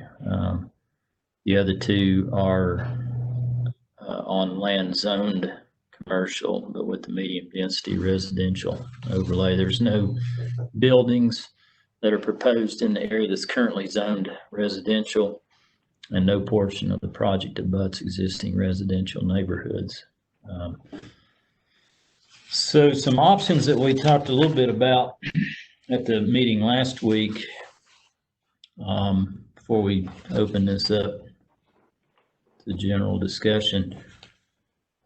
As far as the future land use map, I guess it depends on what we ultimately want to do with the larger mixed use town center land use. What was noted last week is that it might be, for this particular project, it might make more sense to designate the multifamily portion of their project as high density residential on the future land use map, and then probably that would mean rezoning that portion of the project to either R6 or R6 open space. And that would, either of those would probably require some text amendments to those zoning districts to accommodate the layout of this project. One of the things that we probably would need to look at is establishing a lesser setback where buildings abut a town center street. We'll have to create a cross section in our subdivision regulations for a town center street. So that would be something that we would definitely need to change, dealing with the setbacks as they would relate to that, because those town center streets are going to, accommodate parking and sidewalk area that would be part of the public space. So the setbacks probably would need to be less for buildings that would abut those spaces. So I would say that if we were going to retain residential in the mixed use town center area, the staff's recommendation at this point would be you could go up to 15 units in the mixed use town center, but it would have to be in a vertically mixed use building, like a traditional downtown building.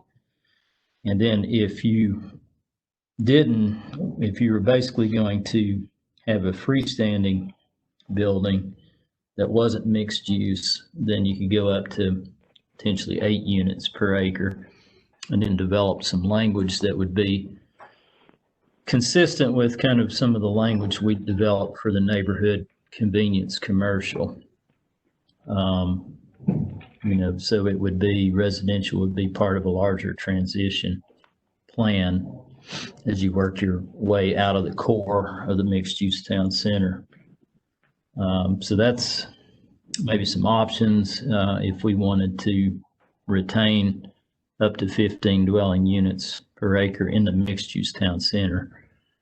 This particular project, if it were rezoned to R6, then the current density maximum is 12 units per acre. So that's something we would need to look at with the applicant. And then also if it's the R6 open space, then you have to have at least 50% of the multifamily portion of the project at least would have to be an open space. Now that could be the floodplain, it could be the park area, the detention areas, all those areas that aren't really being developed could count toward that open space. So with that, I guess I'll just open it up to any observations or comments or thoughts that any of you all may have. I think Bud and Don Kendall probably on the call. I haven't checked my participant list, but I believe Don's here. I'm here. So if you all have some specific questions or goals for this meeting or information or feedback you'd like for us to provide, then I think that would be helpful for us to know that at this point. Mark, I'll go. I'm sorry. Go ahead. John, can I just say something before you start? I apologize. This is Vice Mayor Pablo. Just to be clear, my goal is whatever changes we make and I don't want to delay this. I want this all done in one MPC meeting or however long it takes to get whatever we're doing with the land use plan. I want it all done in conjunction with the rest of the land use plan in one meeting to go to the Board of Mayor and Aldermen. I don't want to stall their project, but I also think it's very, very important that we address the entirety of our town center so that no one is confused about what the Board of Mayor and Aldermen envisions for the rest of our town center. We can't leave it open-ended without clarity. I don't think I support leaving the town center district with the multiple stories above commercial I think we're first because of parking, second because there's no support for more apartments. No one's going to support 15 units an acre somewhere else. I don't. I think it's too dense. If we're going to get apartments here, to me, that's it. Those are the apartments we're getting. Whatever language we have to put in to support that there, I think it makes sense. It makes sense there. But we have to have clarity going forward for the property owners in the other places, because I do not want to get into a situation where we have the residents coming out very, very angry because all of a sudden we're loading up the center of our town with apartments. So as I've proposed before, I believe that we need to pull out and have a boundary, extend that boundary so that we have a little bit more control over how things develop on the other pieces of property. Work within our existing zoning ordinances to relax setbacks. What do we have to do to make this work? And understanding that we don't envision seeing apartments anywhere else. So the changes we make on the commercial, we just need to be aware of how that translates to the rest. Those are my concerns. I don't want to hold up this project, but I do think from the land use plan, we have to look at it holistically. We cannot just do this parcel and then address the rest of it. It has to be addressed all at the same time. And I think it might be a long meeting, but I think we can do it in one meeting. And that's all I had to say.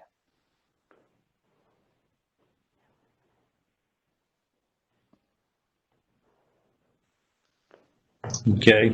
Yeah, Don, did you have something? Yeah, Mark, I was just going to point out that, we're working on a list of items that we've got questions about. It's really building off of the list that you provided in the last staff meeting and just kind of touching on it. But, from our standpoint, I believe what we're requesting, just to get to specifics, is going to be 15 units per acre with 4-story, not mixed use, just straight multifamily. I think we've got the flexibility in the amount of land that we have available that we could pull that number down to 12 units per acre without sacrificing anything, but we would love to, kind of keep our options open and flexibility to add more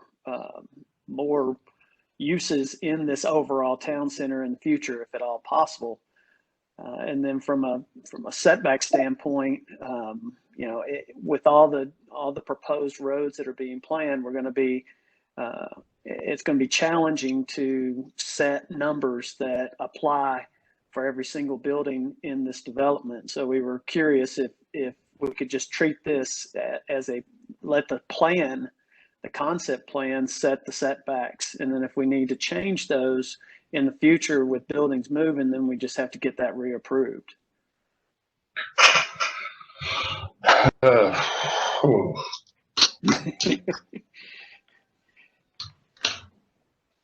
But we're wide open as to, however is the best way to do it. We're now diving into specifics. So the quicker we get our specifics tied down, the better off we'll all be. Well, we haven't really had good luck with planned commercial developments or planned developments much. We haven't really used them much in the town, I think, and that's, to me, a good thing. So at least from my perspective, I'd rather approach it from just establishing some kind of setback from a town center street. It would be less than a regular local street, because that's what you're going to have primarily in most of this project is going to be the town center streets where you would have a public street. So I would assume in that case, we would take just whatever the minimal amount is that we calculate from this plan and say that that's what we want it to be, if it's 5 feet or 7 feet or whatever that number might be. Yeah, I mean, we still need to iron down a town center cross section for different kinds of scenarios. I know you all submitted some examples of things that we could look at. But I think that's something that we need to, kind of flush out a little bit. And then from the rights of ways that would come off of those, I would recommend trying to stay 10 feet off of the right of way.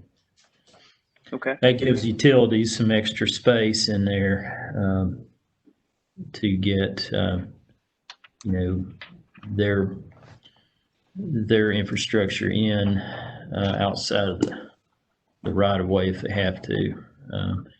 But you know, we'll just have to see the right of way is going to be obviously different depending on whether you use a boulevard or not. Maybe the kind of angled parking. I think most of your project has 45-degree parking where you have angled parking. So some things like that that we would want to look at. And then We'll use that as a starting. Yeah, we can use that as a Yeah. starting point to say, Yeah. let's take these right of ways and we'll set up our street sections. And Yeah. we'll look and see what the Yeah. 10-foot does. Yeah, I'm thinking probably 10 feet would work. I just kind of looked at a few of the buildings and things. It looks like it would probably work. Don and Mark, this is Bud. So I guess then what I'm hearing, the sidewalk in front of a storefront, that would essentially be in the setback area? Well, I think that remains to be determined really, whether we want to just go to the back of the angled parking or if we want to include that full promenade area. Probably just, we probably would just go to the back of the angled parking as far as the right of way itself. And then the rest of the area between the back of the parking and the front of the building would be in that setback area. Yeah. And that area really needs to be, you know, roughly around, you know, between 15 and 20 feet in width. Because you want to have the storefront area. Generally that's about 5 feet wide. And then you got a pedestrian area. Generally that's at least 10 feet. And then the furnishing zone out at the end is, you know, anywhere from 3 to 5 feet. So you might end up with somewhere, you know, between 17 and 20 feet of space there between the building and the actual parking. Are canopies or overhangs allowed within that setback area? Well, it's something we'd need to look at. I think those kind of features are probably something we would potentially want to encourage, not discourage. So that's something that we would need to factor in with the setbacks. Normally, if it protrudes more than the standard overhang, which is more than 2 feet, it does count toward the setback. So, you know, we'd have to look at that and see how we could provide some flexibility if that visual is something that we would want to see there, which I would think it probably would be, or some opportunity to be able to do that at least.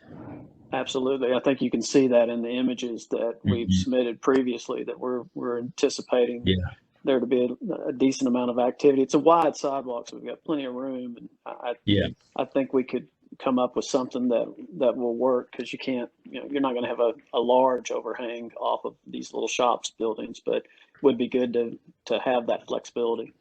I mean, we could just say that the setbacks from the face of the primary building wall or something, you know, to kind of exempt the canopy from that setback line. We may have to have some kind of limitation on that, but that'd be one way to potentially deal with that. Yeah, that's kind of what I was referring to. So good. I think the more interesting we can make the streetscape and the fronts of the buildings, the better the project's going to be, the more sense of identity it'll have. So the more we can encourage rather than discourage that kind of stuff, the better, in my opinion. We'll start by just going to the back of the parking area and setting 10 foot off of that, and let's see what we've got. See where it goes. Yeah. Yeah, see how much area we have to work with, and then we can decide how we want to approach that in the text. Yeah. Now the park area where the village square is, I'm assuming, of course, this is not my decision to make, but I'm assuming y'all are wanting to have that as public right of way or public space. But that's something we need to think about too there. I think that's our thought, isn't it, Don? Yeah. Makes sense to me. I mean, that way we've got kind of more flexibility over how that space is used for larger community events too, you know, so. It begs the question, how do we count right away with regards to the overall density? You know, because we would like to count that green area toward the density. Yeah, that makes sense because it is definitely going to be used as open space. I'll have to give that some thought. I don't know. I don't have an answer for that right now. I'd have to just give that some thought.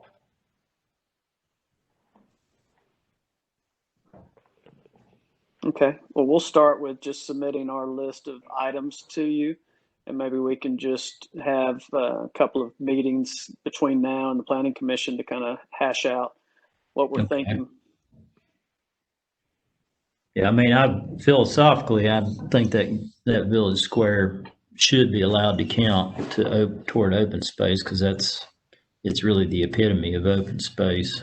So we just need to figure out how to structure that in the language of the ordinance.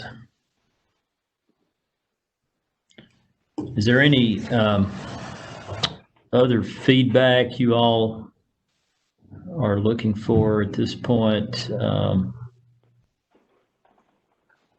Parking ratios for the commercial side of things, or is it possible to just set that at a standard number, 1 per or 5 per 1,000 spaces there, because we really don't know what the mix is on this development yet? Yeah. Yes. Okay. Yeah, we can do that. Mm-hmm. That makes sense actually to do it that way. And then I guess just going back to the density, overall density, where do we need to be on this to make this palatable? Well, it's really a question for, I mean, as far as the zoning district language right now, R6 and the open space R6 allow up to 12. So the only place that it talks about more than 12 is the mixed use town center, but that's in mixed use buildings. So the reason for that 15 was to provide for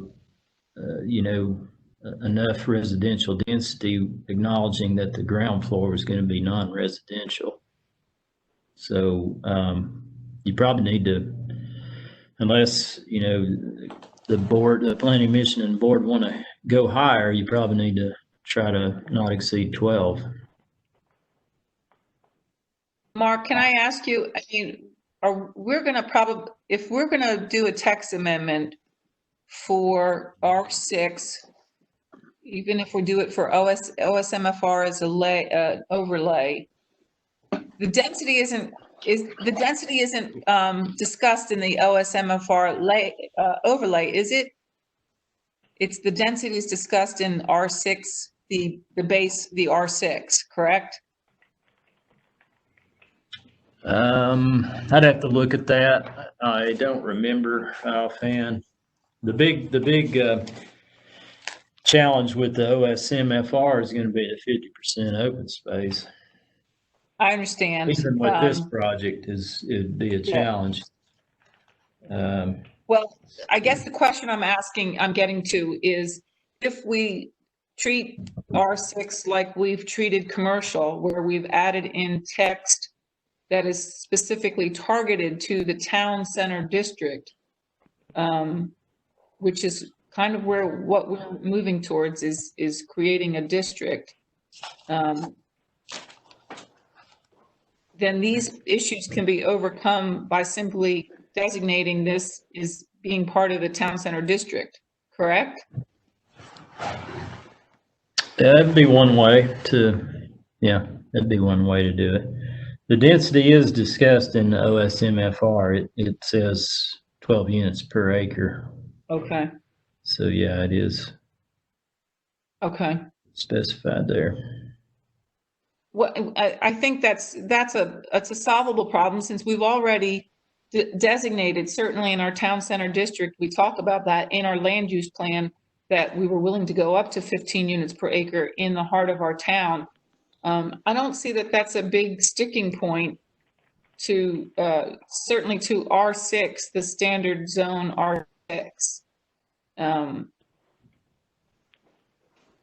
I certainly don't want to get too in units, and of course the parking becomes an issue as you add more units in the parking that you need to have, and I mean, those things need to be worked out. But I'm not sure that I'm seeing an issue with this, particularly since we don't envision seeing any more multifamily in the town center district. Well, yeah, I mean, that might be a possibility. The other thing with the R6 is just regular R6 is capped at 3 stories or 45 feet. Now the OSMFR goes up to 4 stories, 55 feet, where it's abutting non-residential, which would be the case here. So that's one of the advantages of the OSMFR. It allows for you to have taller buildings, and the setbacks are generally less than regular R6. Yeah.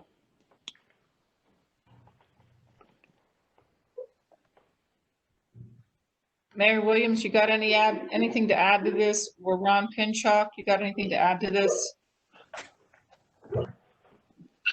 Yeah, this is Alderman Pinchuk. I really would like to try to avoid going any more dense than 12 units per acre. I feel uncomfortable discussing anything over 12.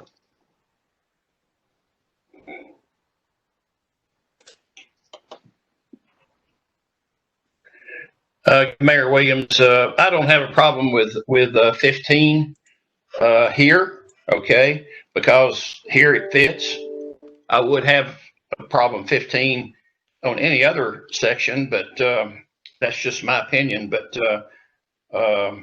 the trying to fit it into OSMR, R6 OSR, that's going to be awful tough.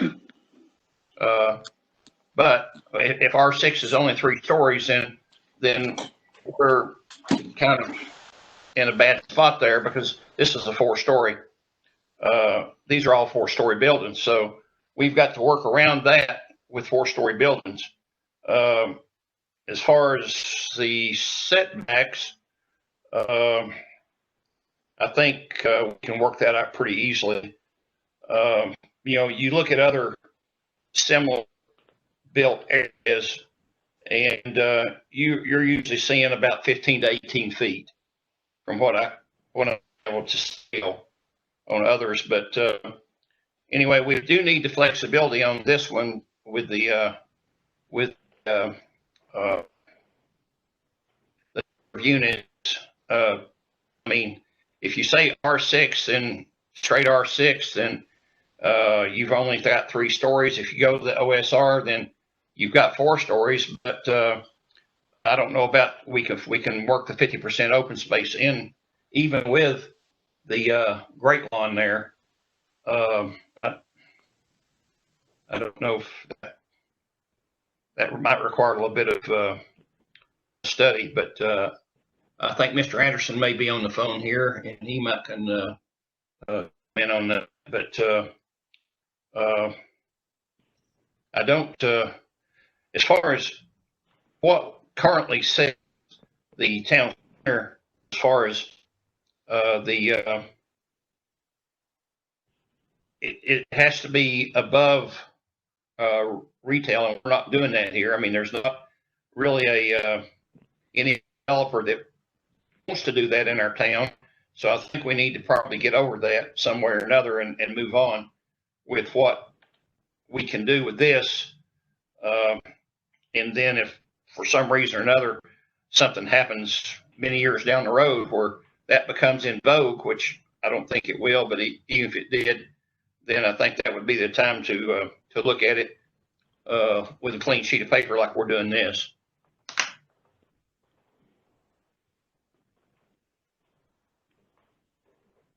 That's my thoughts. This is Alderman Pinchot again. I thought I heard Don earlier say that 12 units per acre might work. Did I misread or mishear? This is Bud Cullum. Mark, could you put the master plan back up on the screen? So, rough calculations on where we are. The area where we intend to have a park and the detention basins, etc. There's some area in there that we originally envisioned trying to have as some usable property at one point. I think you even saw it showed a depiction of an assisted living facility. We don't really envision that. It's certainly not at this time. But to keep some of that land in some configuration available would take us over, if it wasn't allowed to be included in the initial acreage, would take us above the 12. We can show all of that area right now being part of our acreage, in which case we could fall right at 12, slightly under. I think I would ask that the concept is, I think everybody likes the concept. Well, I mean, conditionally approved it. So the concept is not changing. So I guess my question, since this is envisioned to be the only dense multifamily in this area in the future, I guess, and the concept is approved. My question is, does the actual units per acre at this point, is it really that important? I realize maybe from a, just talking about it could be from a political standpoint, but you understand where I'm coming from? But the way I see this is we've got what, 7 buildings? Is that correct? Yeah. 7 okay. Building, energy building. How many? That's 7 plus 7 buildings, correct. And you're building 4 stories. Okay, that's what, 40 per unit and 10 per floor? Yeah, I think so. Is that basically what it boils down to? Correct. Well, that said, then I think we need to do whatever we do to fit that particular design.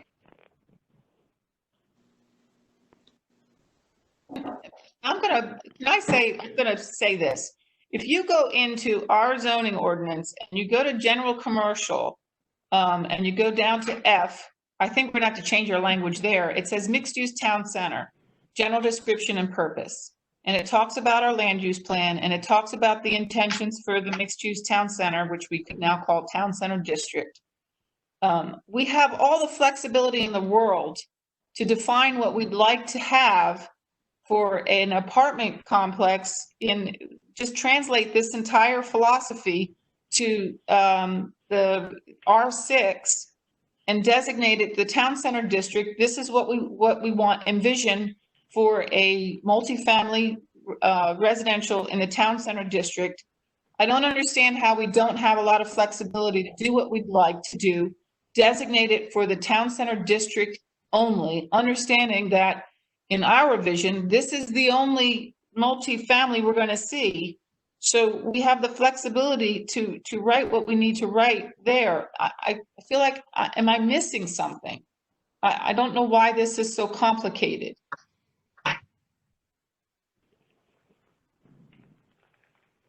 Anybody can explain to me what I'm missing? I agree with you. Same here. I don't know why we're dancing. This just needs to be, I mean, we're here to set this today, as far as what we think it should be. So I think we need to do that. This is John Green. I'm perfectly okay with the 15 in this situation. I understand where Bud's coming from to keep a portion of that other land available for future use. It's not really going to, it may change the arithmetic, but it really doesn't change the living situation or the concept at all, as far as I'm concerned. So I'm perfectly okay with the 15 under this plan. This is Alderman Pinchuk. Well, I was going up based on what I thought I heard earlier from Don saying he thought he could work at a 12, and with Bud's explanation, I can see what they were thinking, but I'd be okay with 15 if that's the case. Okay, Mark, let's see how we can work this out then. Okay.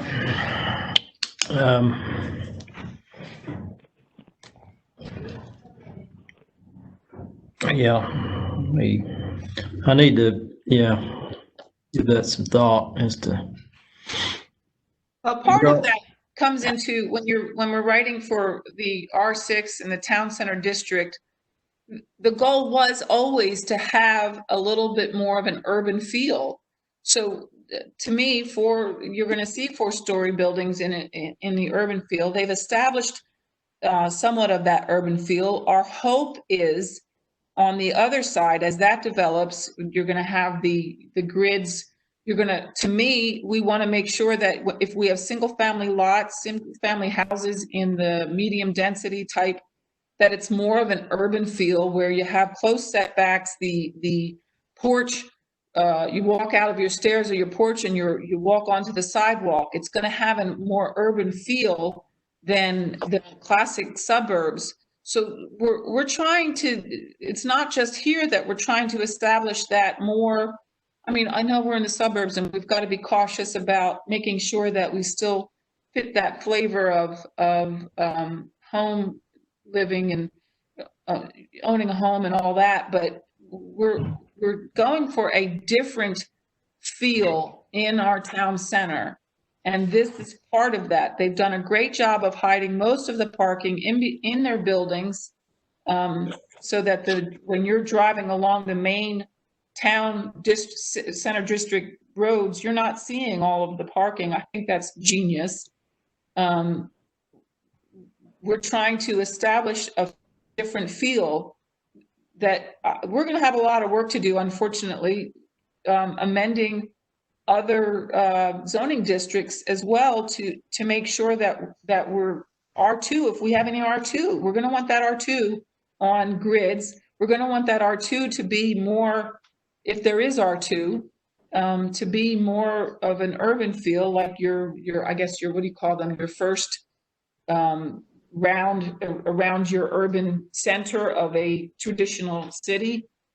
So we're going to have a lot of other work to do to translate this into the other zoning ordinances as well, where we're going to have to say, hey, you're in the town center district, this is what we're looking for.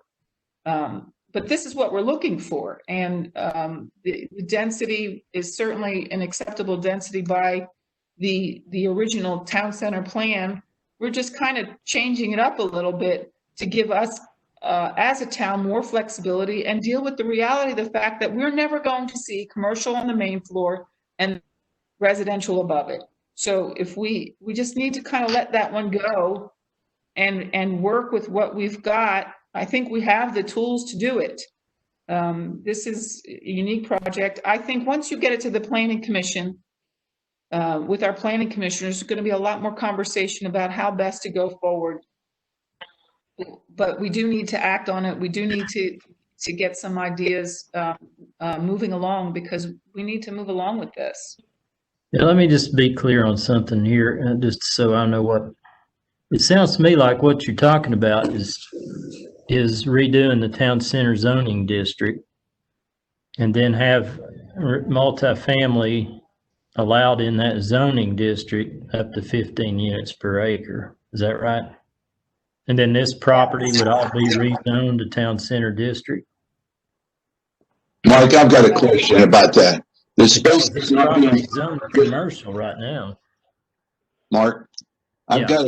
got a question. That the property that's not being developed right now on the east side of those 3 apartment buildings, and the road with parking on either side, I just don't want to see any more apartments even in this mixed-use town center area, the zoning area. So I want to avoid adding another 100 or 200 apartments to this project, and that's my concern. I don't think that I would echo Ron's comments on that, and I'm also worried about, that we're considering the district to go over to Concord Road and to sprawl over that direction. And I also have a concern with, we create too many of these taller buildings, we're going to start having to deal with, I understand this urban effect, but we're kind of semi-urban. We're not trying to create a downtown, hardcore urban area. And we still, I think, have a kind of a compromise in there to still have an urban-like feel, but not be multi-story. And I'm not understanding the comment is because of lack of success across of Kingston Pike, where we had the mixed use with the residential above and the commercial below. Is that the reason for your statement, Louise? That we're never going to see that? Can you repeat? I'm sorry. Can you repeat the first part of your question about the across the street? Well, the first part of my question had to do with looking, I'll call it north east on the plan. The large open area that goes all the way to Concord Road. Of course, obviously you've got a cemetery, you've got floodplains and everything to deal with. I'm not interested in a sprawl across that direction either, and then creating a problem effect down Concord Road. I think we need, kind of look at where is this boundary we're really trying to hold to, and then I again think in terms of an urban area, I call it more of a semi-urban, because I don't think we want a lot of 4-story buildings. That's my opinion. I agree with you. That's why I'm not trying to take this lightly. I guess I'm trying to be very specific about this. I don't want to see 4-story buildings everywhere either. In fact, this is really the only place I want to see this.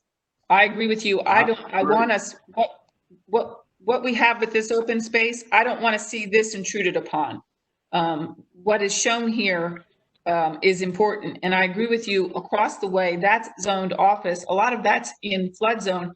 I could see that being medium density residential or office. I don't want to see any more 4-story buildings though. And we should be very careful about not allowing that in any other of the zoning districts that we have that we're proposing, even neighborhood convenience commercial. My idea was, if this is the densest part, this is the densest we're going to see. What we have here, this is the boldest we're going to see, I guess is the word I'm looking for. As far as the height, I would not want to see anything else at this height. I also think that the Craig Allen property, I think it needs to be medium density or neighborhood convenience commercial. I can't see how, or neighborhood commercial district, I can't see how what he wants to do is ever going to work there. And it is our right to kind of change our land use plan and amend it as time changes. And I hope that I'm being clear there. I agree with you. When I say urban feel, I mean, if we're talking about medium density housing, how does it relate to the street, the road, the sidewalk? It can make for a much more, like you see the houses behind the town center. All of those have porches. A lot of those have porches that have sidewalks that feed right out onto the sidewalk. If we're going to have residential in the heart of our town, I think that would be a really good model to follow. It's more of an urban design, but it's not an urban 4-story building. I mean, by how does it relate to the sidewalk? Is it a pedestrian? That's much more pedestrian friendly than how we build right now in our low density residential suburban neighborhoods. That's all I meant by that urban feel. Yeah, I think you're spot on Mayor again. I talked to Craig Cullen, and he couldn't get any bites on the traditional retail on the bottom and residential on top for his property, and which is what he was really wanting to do, and he could not get anybody interested in it at all. So if that's, I mean, you may see, like what Louise is saying, some medium density, which maybe be, condos or brownstones or something to that effect. But I don't see really a place in our town center for any other 4-story buildings except here because of where they're located at. If it was near other, residential, then there would be a problem. You'd have a lot of pushback. But if you've noticed, we have no pushback on this from the residents of town because of where it's at. And if it was in other parts of the town, I think where you do have residential that would be right beside it, I think you would have quite a bit of people that want to talk about it. But as it is, we don't. So I don't see any other place being anything like this. And that other section over there between Concord and that perimeter road, I guess there is some stuff that could be built there, and but not like this. No, it's very narrow as far as the actual buildable, and we don't have any of that property under contract. We're certainly, we don't mind committing to not trying to get any more apartments than what is shown here. I think one thing I would like to point out, and the mayor and vice mayor both touched on this, it's hard to get the perspective when you're just looking at a black and white overview, plan view. But our goal with this, even though it's not multifamily directly above retail or restaurant, we're still trying to have the feel that all of the buildings are more of a mixed use. Even when you drive down Brookline or you drive down Main Street to the new revised Village Square, you're going to be seeing these multifamily buildings. And true, there's not actually retail on the ground floor, but the intent is still to have that feel that all of the buildings are tying together, and you really are feeling like you're in a true mixed use, even though when you walk right up and you realize that on the first floor, it's still multifamily.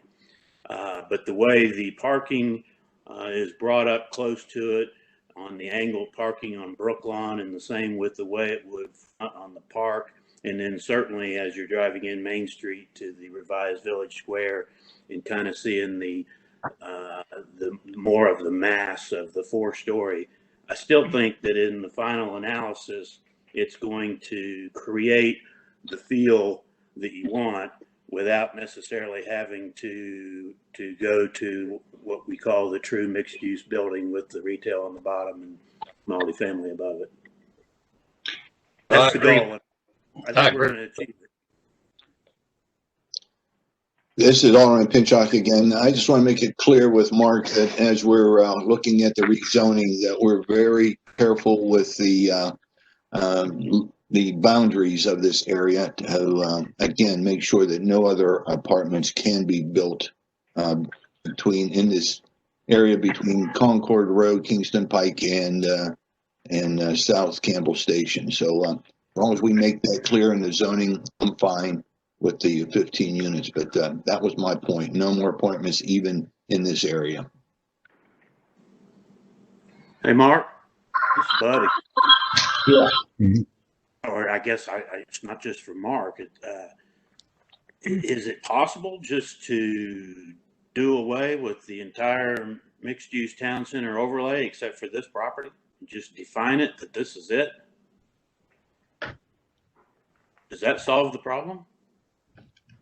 That's what we're moving away from, Bud. When we talked at our land use plan update, I thought, can we move away from the overlay altogether and just designate the boundary that we consider to be our town center district, so that we have the controls we need to make sure whatever it's developing as, whether it's single family residential, single family attached, detached, neighborhood commercial, where all of those, whatever it's zoned, whatever its base zone is, it's feeding this identity we have for whatever we're designated as our town center district. It expands the boundaries, but it takes away the overlay so that we don't have this idea that you could have up to 15 units an acre just everywhere. So the idea was, I know it's a little bit more complicated, and so we show in our town center district, we show the land uses that we envision, but in our town center district, they're communicated, or they're set about a little differently than we would outside of the town center district. So that's really what my goal has been all along, was to get rid of the overlay. Quite frankly, I think we have a zoning ordinance called Town Center District. We could get rid of that or retire it, because I don't see that ever really coming to pass. Well, the concern with that is you got Craig Allen's property zoned that. And then if you start changing, if you create a new zoning district, you're going to be rezoning a bunch of people's properties. That's why we did the overlay. You can't get into rezoning properties. That's the only property we would be rezoning would be Craig Allen's, and we've all acknowledged that what he wants to do, he can't do. Okay, well, yeah, I mean, that's, if that's... He's got to come back and tell you he doesn't want to do it and want to change. We could rezone it. I mean, we could rezone it if it's consistent with our plan. We need to make sure our plan is updated how we want it, and then the zoning would follow the plan.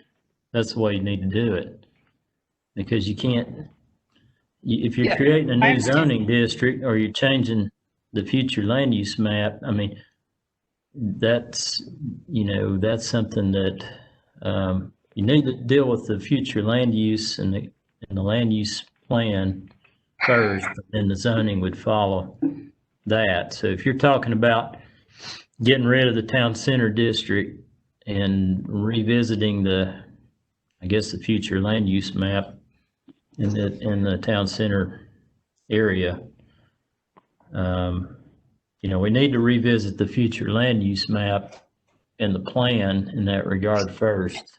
And then if the community wants that to change like that, then that will steer us as to how we want to deal with the zoning ordinance, whether we want to replace the existing town center district and then rezone this development to that. And then rezone Craig Allen's to whatever, you know, whatever's more appropriate for his based on what we do with the plan. He needs to be involved in that discussion, obviously. Well, yes, he does. It's more complicated than you think it is, because I agree. It's not. I agree with that. I'm not trying to make something complicated that's not. It is complicated. It's And more, but Mark, can you correct me if I'm wrong? It's more complicated from the zoning perspective than from the land use perspective, land use plan perspective. Am I right with that? well, I mean, the land use plan was adopted in 2012 with the map. And at that time, that's what the community wanted. You're going to have some community engagement as to whether, in my opinion, as to whether they want to change that map. Well, and I don't disagree with you, but I think just from the feedback we've gotten from them, they're waiting for a war if we propose apartments on the Ford property. That has been communicated to me. Village Green, Glen Abbey, and the neighborhood behind the town center, the town hall, are all ready to have a huge battle if apartments are proposed on the Ford property. That tells me we've got to remove the up to 15 units per acre town center overlay over the Ford property.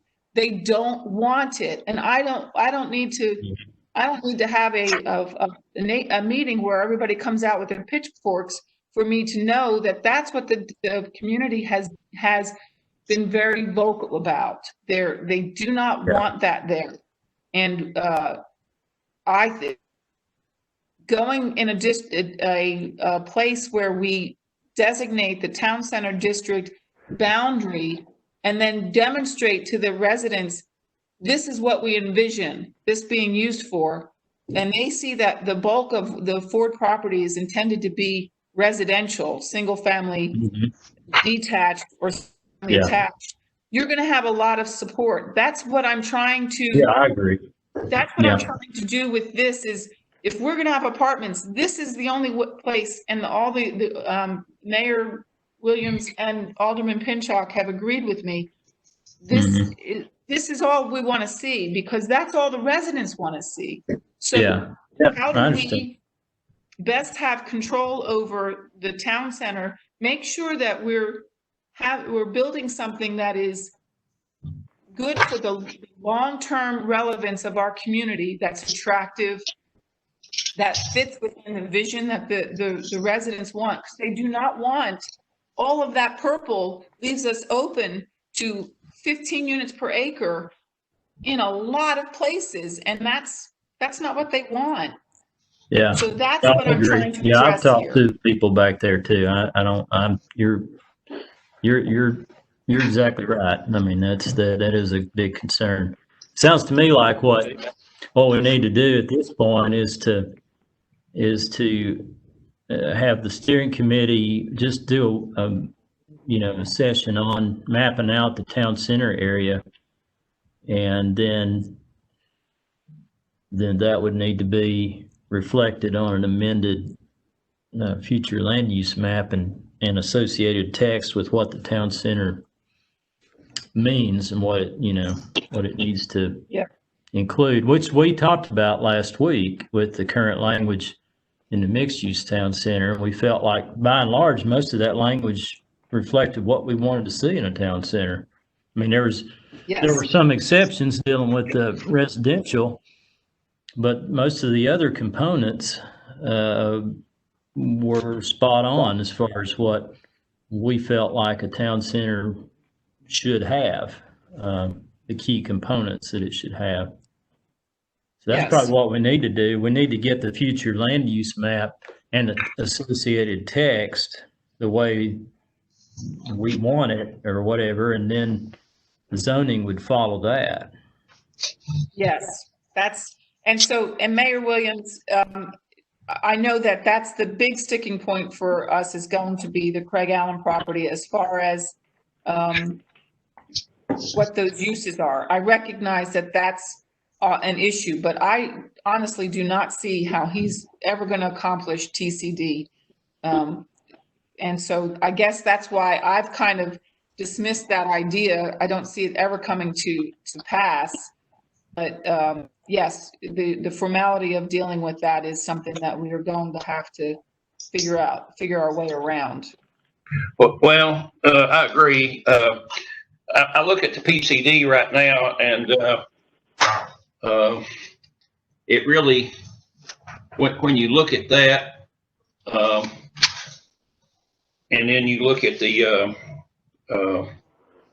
at that overlay. Well, part of this particular development here is in PCD, but not very much of it is. But then when you go across the street and you look at the other portion of it, the thing about it, if that was ever developed as PCD, to where you did have it, I mean, it's mixed use, but if it was either condos or well, if it was condos and on the bottom you had residential was your condos on the top and you had commercial on the bottom, then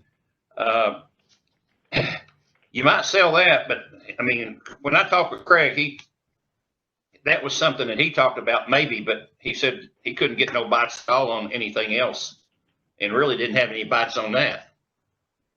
But the thing about him is he's primarily in storage warehouses now, and that's what he does.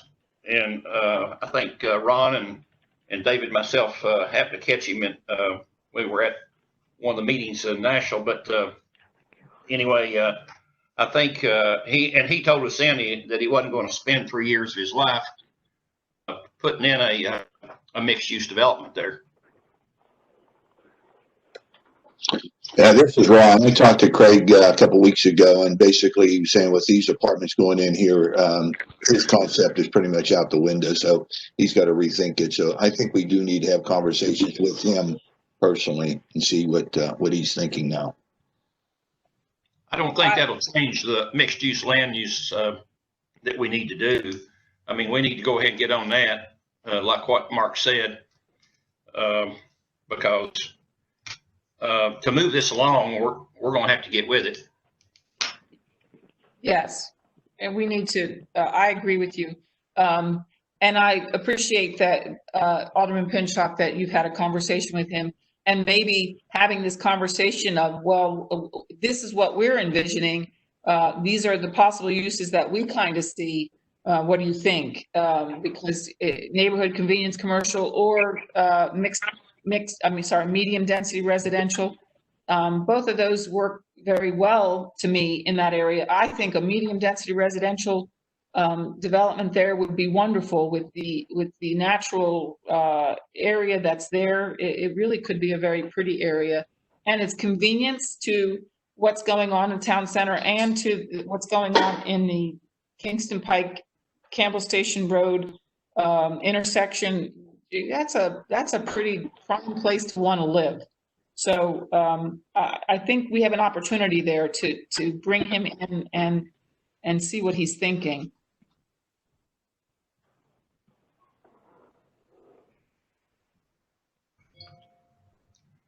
And I'm just going to finish up with this. I guess, Bud, what I'm trying to get out for you guys is, yes, I like this development as we've currently looked at it.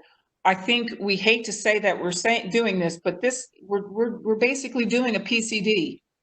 This is what a PCD should look like. And you know, we've retired that because we've had such bad experiences with it. We finally have one that actually, I think, does accomplish what we'd always hoped a PCD would accomplish. But we have to make it clear to the rest of the property owners that the town does not support apartments anywhere else. I guess that's been my main goal, has been to communicate that. Louise, we still have the PCD district. It never went to the Board of Mayor and Alderman. I talked with Tom about that, and we haven't. It was passed by the Planning Commission, but we haven't taken it any further. I mean, this development, just in and of itself, I was looking at that earlier, just looking at the zoning map on the wall and thinking about the PCD, if that might be, I hate to say it, but if that might be a better option for this project. at this It's all the point. boxes, Mark. It checks all the boxes. Yeah, I mean, it's, you know, just because we've had less than good results in the past doesn't mean that this would be the same. This is a good project, and there's still And part of some, it's you already know, zoned PCD. yeah, that's, you know, as far as not messing up and keeping their timeline going, that may just be the best way to go, actually, just thinking about it. I was going to say that earlier, Yeah. I'm not sure what all issues you've had with the PCD, but in this case, we've already got the concept plan. We've got it nailed down and approved. So it's not like we're using the PCD to try to do a cram down of anything that somebody doesn't like. So. Yeah. I think that kind of limits it too. If you, as far as boundaries, we could boundary this pretty easy, couldn't we, Mark? Yeah, we could rezone this to PCD. You still? Yeah, this would be easy. Yeah, to do. I'm here. I mean, that would be the quickest thing to do in my just off the cuff observation here, because the other things we're talking about are more, they're going to take more time. I mean, no matter what you think, they're going to take more time to do it right. And this project, really, kind of the way it's structured, is really kind of set up to be a planned commercial type project. So I'm thinking that's the best way to, what I would recommend at the staff level at this point, because I think that would move their project along quicker than any other options I can think of. And the other options, you've got other properties that you got to think about and what the ramifications of your actions are on this property. It's hard to, allow exactly what they show here and not have some issues in other areas of the mixed-use town center. And the PCD would take care of that concern that I have, at least. And it would simplify your life, because we're going to have to go into these different zoning ordinances and try to make this work. And it sounds like I've never written zoning code before, and I don't think I want to start now. It sounds very complicated and very, if we can do that, but I'm going to reiterate, if we're going to look at if we're doing this, we still have to address in the same meeting, we have to address the Ford property. We have to. We can't leave it with an overlay on it that shows up to 15 units per acre. Well, but you gotta keep in mind the way it is right now. In order to put residential on that property, it has to be in a mixed-use building, which I'm told is not viable. So you've got some protection there, unless they build a true town center built development. But right now it says it's only allowed in the upper floors. That was one of the things that I identified that might have to be changed for this project if we went down that route. The PCD now does allow residential, obviously, because we have it out there at Watt Road. So that, unless they went in on Ford's property and actually built a true mixed-use development, with retail and office on the ground floor, and a lot of transparency and higher first floors, then it's not, residential is not allowed otherwise. Well, I think that pretty well does it. Because we can boundary this piece of property right here in PCD, because you've got Kroger's right next door to it. It's the same. I guess probably you need to do all the whole development, the R2 part, and all that needs to be the PCD. And this is John Green. I'm sorry. This is John Green. I think this is wonderful that we've taken this PCD that was a thorn under our saddle and turned it into a silver bullet. So let's just do it. This has got to be the quickest way to deal with this, in my opinion. It's got to be. I agree with that, but I'm going to be a little bit of a stick in the mud here with regard to the Ford property. I think in general, you're saying something that makes sense, but this is my concern. We could say this all day long and that it won't happen, and then all of a sudden we get an application for it, and I guess we don't have to approve rezoning, but are we leaving ourselves open to something we've already indicated we don't want? Let's fix one thing at a time. Okay. We can fix everything, but I think it's just a little bit strong to try to fix everything around it all in one swoop. If we can make this the PCD and then work on the comprehensive land use plan for everything else, I think that's going to be our best way to go here, because we're going to have another comprehensive land use meeting as far as the steering committee. So yeah. Okay. Okay. Yeah, we really need to probably meet. That group probably needs to meet every other week at this point until we work through some of these things, if y'all can do that. And right now, like I said, the C1 mixed-use town center overlay follows exactly the intent of the mixed-use town center in terms of residential. It only allows it if it's in a mixed-use building. And if that's not a possibility in the market, then it's not going to happen. You're correct. Yeah. So that's the logic that I would have it as far as, now I don't disagree that land use and that whole general area maybe needs to be revisited. That's fine. I agree with that. Because the feedback I've heard from Glen Abbey and Park Place is they would be adamantly against multifamily next to them.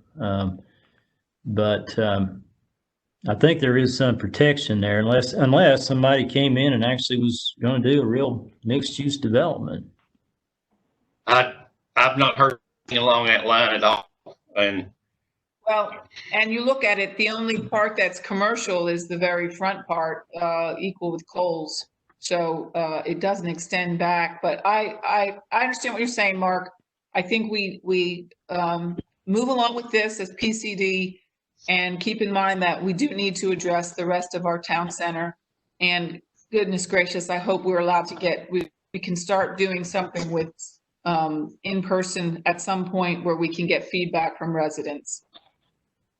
But I agree with you. I think this is the best way forward. It took us 3 tries at a PCD to finally get where they actually did it right. We just didn't realize that's what we were doing. Yeah. So Don and Bud, maybe we can get together sometime next few days and look through the PCD and figure out what y'all would need to do there. Sounds good. Does anybody else have any, I think we accomplished our main objective here today, so I feel like we actually did something, so that's good. Does anybody have any questions or comments or anything else to add? Yeah, one more thing, Mark. Let's in the next day or two, let's go ahead and set up another comprehensive land use plan steering committee meeting. Okay. Let's go ahead and get started on that as far as sooner than later. Okay. Because let this be what it is PCD, and let's just get on with the other things that we need to do. I make agree. This whole thing work. Okay. No, I agree with that. Yep. Okay. Yeah, I will address that. Well, thank you all. Thank you. Feedback. Okay. Thank you, Mark. Lord. Thank you, everyone. Bye-bye. Be safe.